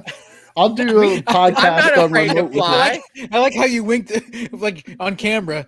like Mike didn't see it. I'd still go. I mean, Mike, you're not going to fly, but I'd still enjoy going. Maybe, hey, Dustin, if you're watching, maybe we can room. That'd be fun. Michael Jordan would be fun for him. He'd love it. The Michael Jordan of low end. I love that. That's awesome. Nice. That is cool. Yeah, that Ohtani 101 for $1. So what'd you do with it? Bargain. What'd you do with that Ohtani? Did you grade it? Did you keep it? Did you sell it? What'd you do? I hope you sold it, brother. Tell me you sold it. What's okay, here's a question for you guys. You can only keep 3 cards. I'm going to a guy's basement tomorrow to buy vintage. Good luck, brother. Nice. They're all probably trimmed. They're all trimmed. I can only keep Sports Card Radio will tell you. I can only keep 3 of all. You can only keep 3 cards. You might go grab another beer and come back and tell me what 3 you would keep. I'm grabbing one now. Do you have one, Mike? Oh, Did you finish yours? Yeah. I got another one. I gotta film a pod tomorrow. This is gonna go great. Yeah. It'll be noon. Where's Joe? What's Joe doing? Where's Joe at? That's usually how it rolls. All right, EP, you get 3 so I cards. guess I'm going to be coming up with the topics for the podcast tomorrow. I'll be awake. I'll be awake. I'll be fine. Wait, what's short print, or what's the artist formerly known as Short Prince this week? No idea. Maybe we should come up with 5 more terms. Bargain. Help us out. Uh, To pay what I think. The prices were fine-ish. Like you had. The thing is, they were mind-blowingly bad. Here's my take on this. If your Twitter handle is US Sports Cards, you need to find a way to a national. If nothing else, it is a museum to our hobby. It is. Yeah, that's you a good can go. point. You can see almost every card probably ever made if you really go looking for it. We saw. Plan to go That's next 24 year points. when we go, and we'll meet up with Right. you, and we'll have Yes. a beer, and Yes, we'll talk absolutely. about cards. Yes. Because it's Cleveland next year, right? Yeah. And you're think so, yeah. Midwest, right? U.S. sports cards. No, he's You're New York. in New York, I think. Minnesota. Oh, is he? I think he's up in New York, right? Yeah. I thought he was. I just assumed he was a Packers fan, so he was in Wisconsin, Minnesota area. Oh man, Tony will go to the great with me. Okay. Listen. I respect that, bro. I really respect that. That is awesome. Like if you find a tiny 101 in a bargain box, that is a trophy you keep for a lifetime. I respect that. Like I probably would sell it because it would help me with all my other hobby stuff. But I 100% respect that thought. I 100% respect. What are you doing? What are you doing, Joe? He said, "Wish me luck. I don't get stabbed." I'm like, take a knife, brother. Take a knife, brother. Wait, Syracuse born and raised, and he's in. I knew he was in the Midwest. He's in Chicago now. Yeah. No, he's in. He's in Syracuse now, but he was born and raised in Chicago. Oh, born and raised in Chicago. Okay, I gotcha. Yeah. So next year, Cleveland. Meet me in Pittsburgh. We'll drive down. Yeah. Yeah, it is overwhelming. Very like overwhelming. No. we spent a lot of like we missed so many rows. So hard to even figure out what you want to buy when there's all that in front of you. I mean, we did find that one table that dude had all the junk wax, and like this looks like it's going to be a sour. It was beautiful. This looks like it's going to be a sour. Look at it. It looks like it does. It's got pink. Come on. Yeah, it's definitely. Yeah, we missed 2 rows of like where all the autos were because that's where people were doing signings, and it was just overwhelming to try and get through there. Yeah, so jammed. Yep.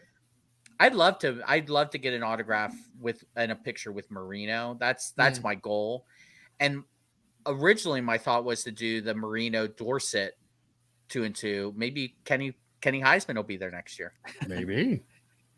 Maybe they'll invite me to the wrestling card panel.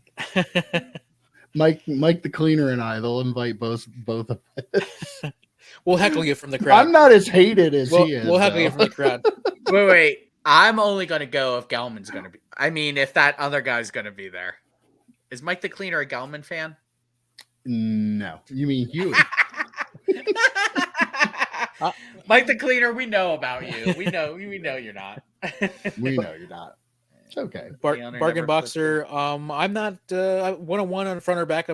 Doesn't bother me either way. Like I'm as long as it's labeled 101. Like I'm okay with it. I display my cards, so it'd be awesome. I just numbers in general, not just 101, right? I prefer the number on the front because I display my cards. Oh, there they are. And I'm getting my Marino Pickett back from BGS hopefully this week, and the numbers on the front. I prefer it on the front, but if you don't display your cards, it's no big deal either way. Scott, you could like road trip with US Sports Cards to us in Pittsburgh, and then we could all road you trip. in Danville, and then then in Pittsburgh get a party bus, and then go to Chicago party bus. I like party bus. I like it. Fun. Hell, I'll ride a party bus all the way to Chicago. Well, that's the way to do it. Ride a party bus. Chicago's we like have that. Is that recorded? We had this recorded. Mike said he will ride a party bus to Chicago. Joe, he said it. We have it on. We'll rent one. We'll rent one. Wait, did you get paid for that thing yet? Not yet. Son of a bitch. When you get paid, you can buy the party bus. Let's go. We'll throw headbutts all over the place and leave my shoelaces untied so I can say I can. Joe will probably start throwing stunners too. Like, oh man, back in the day, I was the king of throwing stunners. Yes, you were. And in the shop, he would throw stunners, and people would take them. And take them better than people actually take them now. So. Yes. You have to go to your knees. You do, unless you're Scott Hall. Scott Hall sold the best stunner, the double stunner that Scott Hall sold in the ramp up to that WrestleMania, or was it in the actual match? Best I've ever seen. He got the stunner, got up dazed, and got another stunner. Absolutely amazing. He was tall enough that he could do the squat, and it worked. The squat, yes. Yes, he was very cool. God rest his soul. Pour one out, Scott Hall. Pour one out. Too many people to use my walker. We sometimes, yeah. We'll surround you. Look at us. We're lead blockers. We could push you around in a chair or something. We'll just plow people out of the way. Oh, we'll get like one of those like pointy things on the front of it. Yes, that'd be fantastic. We'll do all the work, like Mad Max Fury Road. Absolutely. Absolutely. What card have you sold that you regret? That's a good question. Throw that up there, Mike. Stop telling me to throw shit. just toss that up there, Mike. You know I've been saying that all night just to jive with you. What card have you sold that you regret? Oh, I'm sorry, I put the wrong one. You threw it. See, that's why I have to tell you. Shut up, Joe. Yeah. Oh see, no! I can just do that whenever I want to. Don't tell me what to do, Joe. That's my baseball response. Anytime we talk about baseball, I talk about Scott's in to be pushed around and plow people out of the way, so that'll be a good nice. time. Right. Listen, that's a fun for us too. Absolutely, yeah. Wait, and do you have a parking placard? Because if you have a parking placard, you're in. Yeah, brother, you're in. Hang that thing on the front of the party bus. Let's go. EP, this is a good question for you because you've been buying and selling since even after the shop closed. Right, but like I don't have like $1,000 cards that are like grail cards for me that I need to own. I guess the one, it's not really a regret. I kind of wish I could see it again, but I had this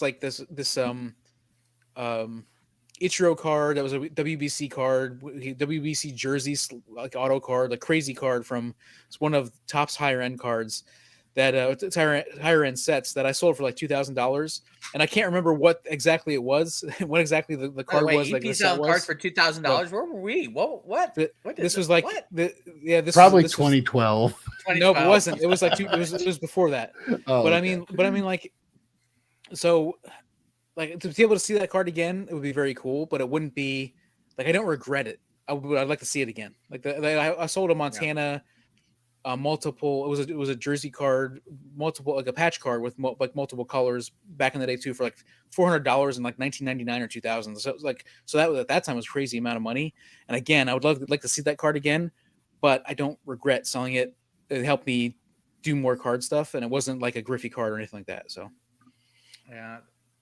For me, it's fuck, I love Scott. You're my man. Well, I mean, it would be entertaining. We'll get it on video. Yes, we would record it. Imagine the views. I mean, you have to understand it's all about the views. It's all about the vibe and the views. Throw up bargain. That's a good one. Jeez. Wait, hold on. The kids do this. Ooh. Sheesh. They do? Wow. They say sheesh a lot. Yeah, that's a thing. Wow. How do you know this? Yeah. Because I watch like Leighton and those things. Okay. Wait, they have a bunch of kids breaking on Leighton? No, but they act like kids. They act like kids. Caught me buying it on the credit card. That's never good. Yeah. Sheesh. Only card I ever... Oh, and I watch Roth card too, which again, guilty pleasure. Only card I ever regret selling is Upper Deck. So I mean, on that card? $1,800. You got to do that. Yeah. Now you're getting it, Scott. That's the attitude right there. And the thing is with cards like that, going back to you bought it for $300 and sell it for $1,800. You never go broke taking a profit. I mean, it is what it is. Right. I love, that's why I love Chris Sewell's stuff. He will show you, I'm a dealer. I got to sell shit. It was Stephen Curry rookies. He's like, I sold these for $100 a piece, which I thought was crazy when I sold them. Like, I can't believe I got that much money out of them. And then you look at it and you're like, oh, I could have gotten 500 a piece out of them 2 years later, 3 years later. But who's to know a global pandemic is going to happen, Yeah, right? exactly. I mean, so at that point, what do you never go broke taking a profit? LeBron auto out of 5. That's wild. Yeah, that is That's wild. awesome. Not a bad card. Yeah, not a bad card. So if you're talking about just cards that you regret selling because of value, I think that's different. It really depends on the situation. For me, I don't sell something I don't want to sell. You know what I mean? Like if I want to keep something, I keep it.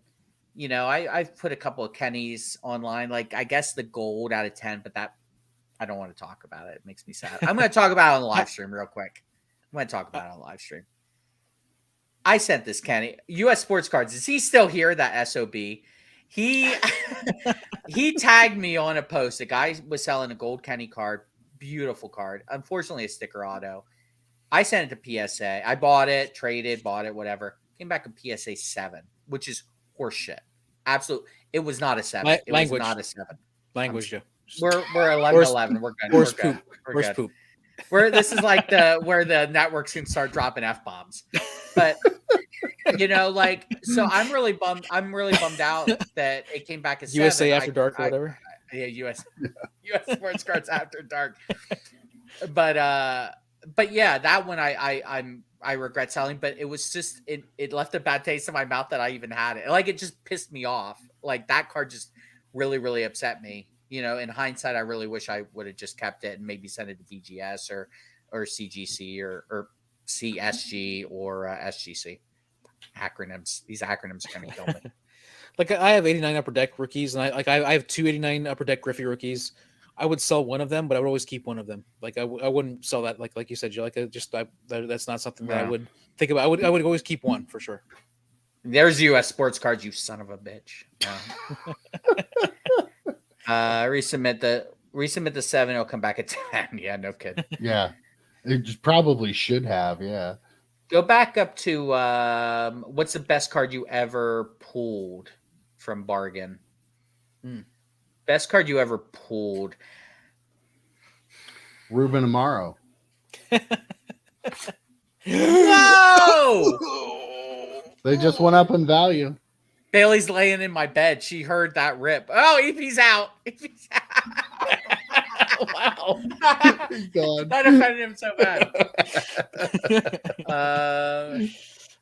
EP was the best card you ever pulled. The Drew Jones. Probably that Ichiro, but the Drew Jones is close. Like I wouldn't be surprised if that Drew Jones ends up selling for more by somebody else if they get it graded and sell it. Yeah. But the Ichiro was a little bit more technically.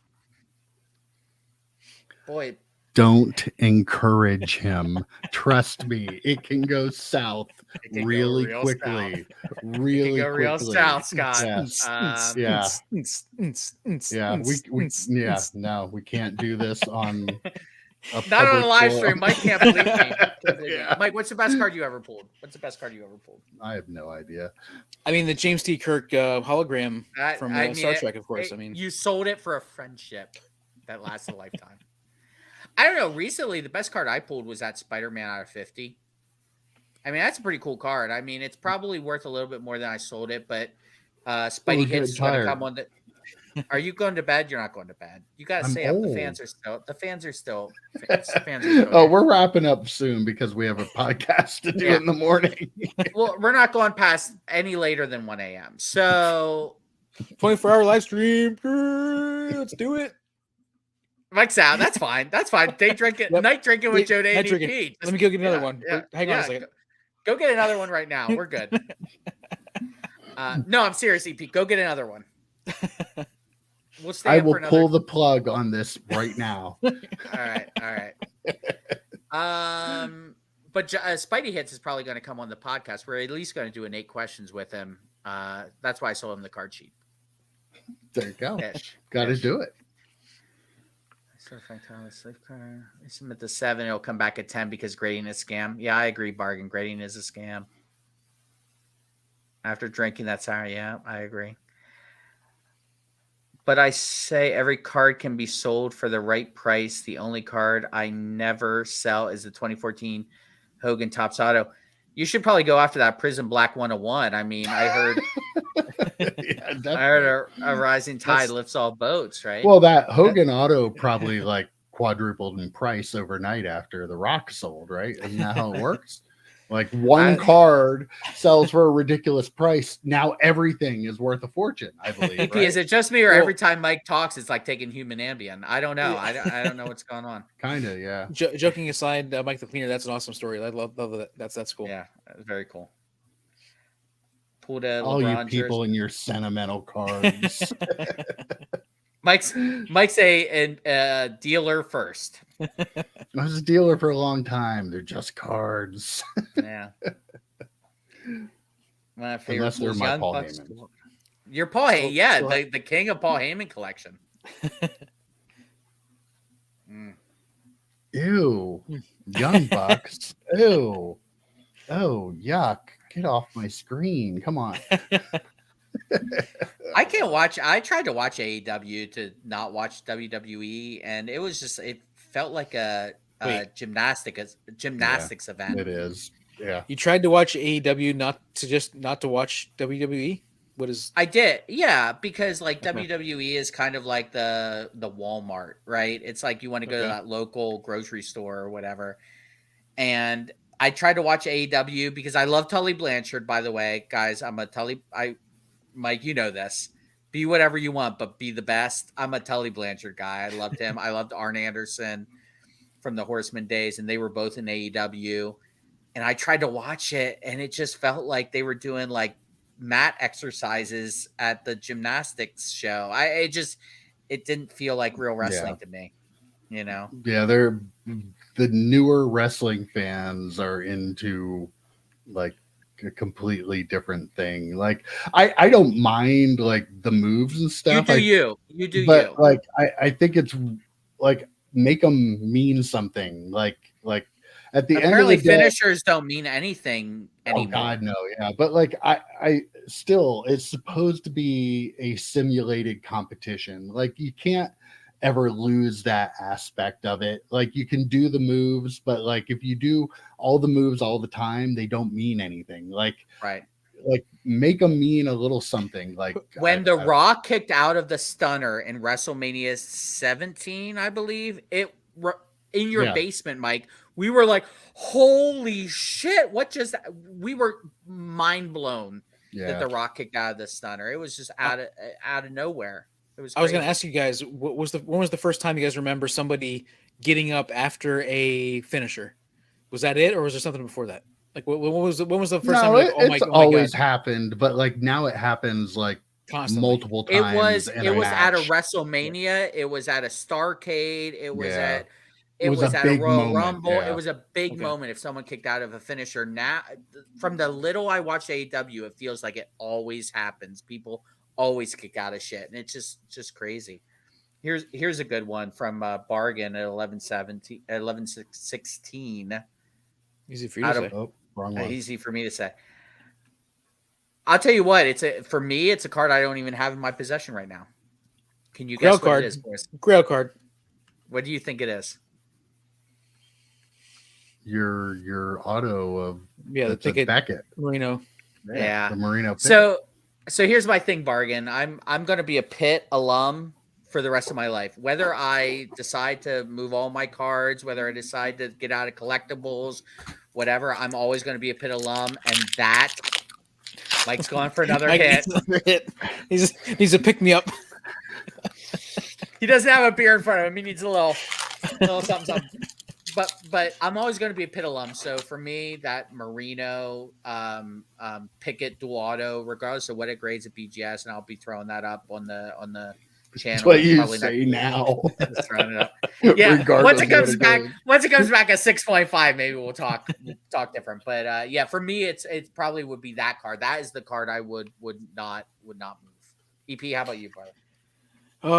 One card, probably 89 Griffey, but I mean, I have another Griffey auto numbered to 150 that I really is one of my favorite cards, and then I also have a Vince Carter 98 Topps Finest that I pulled from a pack that it hasn't been graded yet, but it's going to be my card that I grade for my collection for my Vince Carter part of that, and that will be my card forever, 100%. Never get rid of that one. So that's a good sub question, EP. Would you rather have a rookie card of a player or a low numbered auto card of a player if you were just going to keep one card? How about you, Mike? Like, if a Paul Heyman auto, would you prefer the auto or would you prefer his quote unquote first card or rookie card?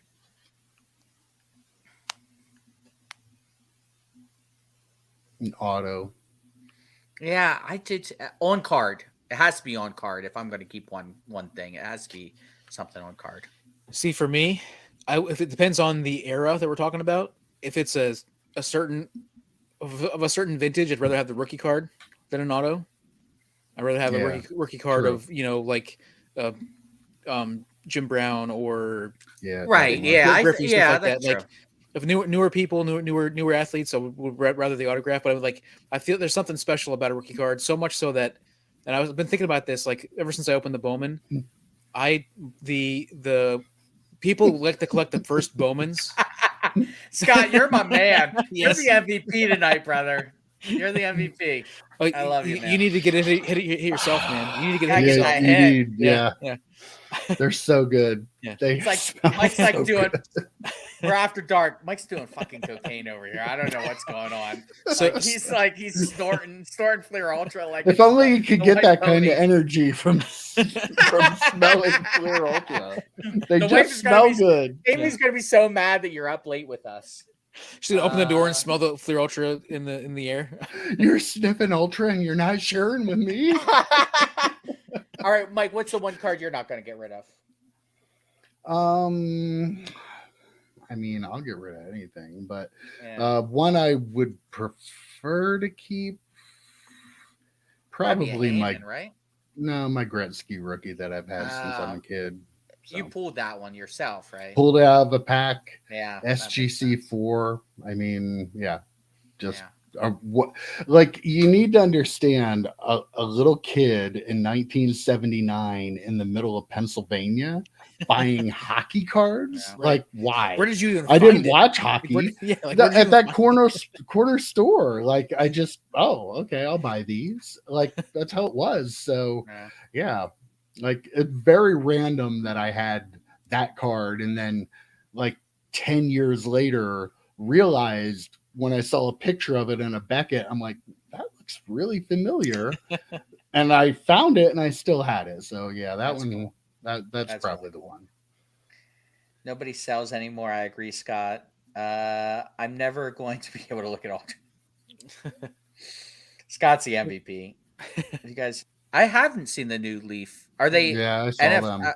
Are they actual NFL logos? Yeah.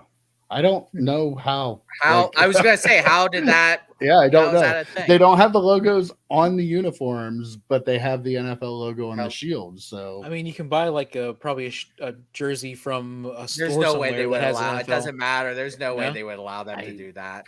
I don't know. They're pretty cool looking. I have to be honest with you. They're pretty cool. Are they like RPA type style? They have the they're logo. Like a logo man kind of card. Oh wow, that's cool. But they have like Marino and Marino, Dan Marino. They have Dan Marino. Hail to Pitt. Do you guys think that Leaf sold? I have no idea. I mean, that's what Sports Card Radio is reporting. Probably talk about that on the podcast tomorrow, but yeah. Oh, never mind. Hashtag save it for the podcast. I do have the Marino upper deck on card auto 92 upper deck. Man, I don't remember 92 having autos. I'm too young for that. You guys are the old men of the group. Well, I mean, they were doing they would have like one player would have an autograph in those sets those years, right? So he might yeah. Was that a Football Heroes or not?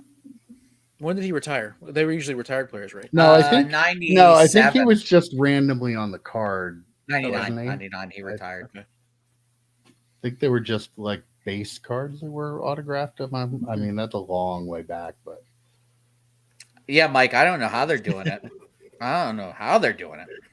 Yeah, I don't either. It'll be interesting to find out about it. Football Heroes.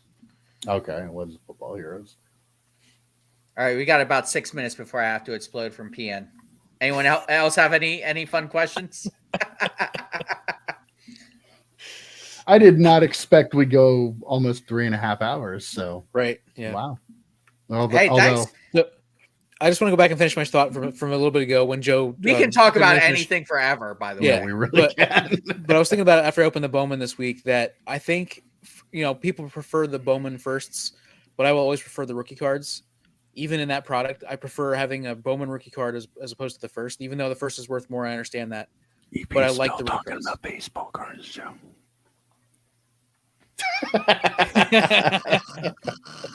So I'm always go with the rookie card. I think over the Bowman first or any autograph, that sort of stuff. But in terms of selling it, people prefer the Bowman first. Oh yeah, right? yeah, definitely. Now, what for you, it's about good. the years where their Bowman first was actually considered the rookie card back, like I mean- 92, Mariano Rivera, Well, I mean, yeah, that was a rookie card. That wasn't like they didn't have the Bowman first logo on it. They were that wasn't a was it? Were they? I don't think they were minor league cards at that point. Were they like they weren't still in the minors at that point? They were making their debut at that point. I think weren't they? No, Or they, he was in. no? The 92 Bowman was loaded with guys that weren't in the majors Weren't yet. whether- That's why they were So- all dressed in those. Oh, that's the weird. horrible That's right. 90s Right. The clothing. Kmart Mariano Fantastic. Rivera. I Oh, it's love fantastic. that card. That's Like a great card. that is one card that, like, I'm not a Yankees fan. I'm not necessarily a Mariano Rivera fan, but I feel like I need that card. You I do wouldn't want you wouldn't know it was a Yankees card if you just pulled that No, card. you You're would like, have no what is going- idea. Yeah. Why did I get a JC Penney catalog card? What just happened here? They were so Hey, amazing. Bargain, thanks for hanging out with us. We appreciate it, man. Yeah. Thanks. Yeah. That was fun.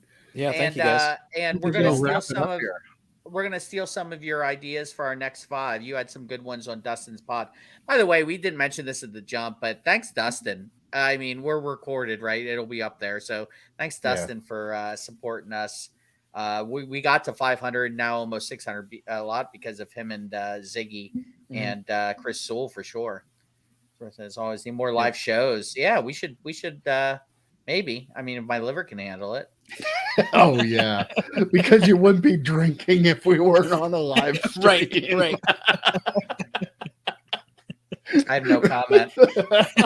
I still have 2 beers I have to handle before I go to bed tonight. So Yeah. I can't leave a Yeah. 6-pack Have undrank. to handle. I have to handle It's those. irresponsible. God, It's I'm irresponsible gonna be activities. awesome tomorrow. It's gonna be great. Oh, Though I wow. do have off Monday. I do have Oh. off Monday, so maybe There you go. I'll. I don't be able really to, know how like, that helps soldier you up. tonight, but I'll be able to soldier up and knowing that I'll be able to sleep in on Monday. okay. Well, there you go. All right, All right. guys. Well, thank you to everybody that hung out with us. Like, that was actually a lot of fun. It was fun. So, Oh, Yeah. wait, one last thing. If it wasn't for Dustin, I wouldn't have popped over. Looking forward to all the future videos. Go back and watch the old ones, Bargain, and tell your friends. We Yeah. appreciate tell your appreciate friends, the- relatives, Yep. Enemies, people down the street, frenemies, random all people. of them. Random people love it when you come up to them and tell them to subscribe to our YouTube channel. We're do the really same. well. We're the same idiots on those other videos. We're just the same idiots all the way through. So Yeah, Wait, we are. and then Scott, I bet it would be different. It was sour beers. I'll tell you what, Scott, if I didn't get that sour beer early, I probably wouldn't even try and pound the next. man, I wish Rob had put a couple of them in there. It would have been so funny. Oh my I god. mean, maybe he did, and they're just sitting in the back. It'd be right funny now. I if don't know. all of them were. He'd be going from Yeah. beer to beer to beer to Yeah. all these. So, yeah. What a dick! All right, boys. All Catch right. you. We'll catch you tomorrow. Thanks, Later. everybody. This was fun. That was awesome. Right. Thanks, guys. Cheers. See you, boys.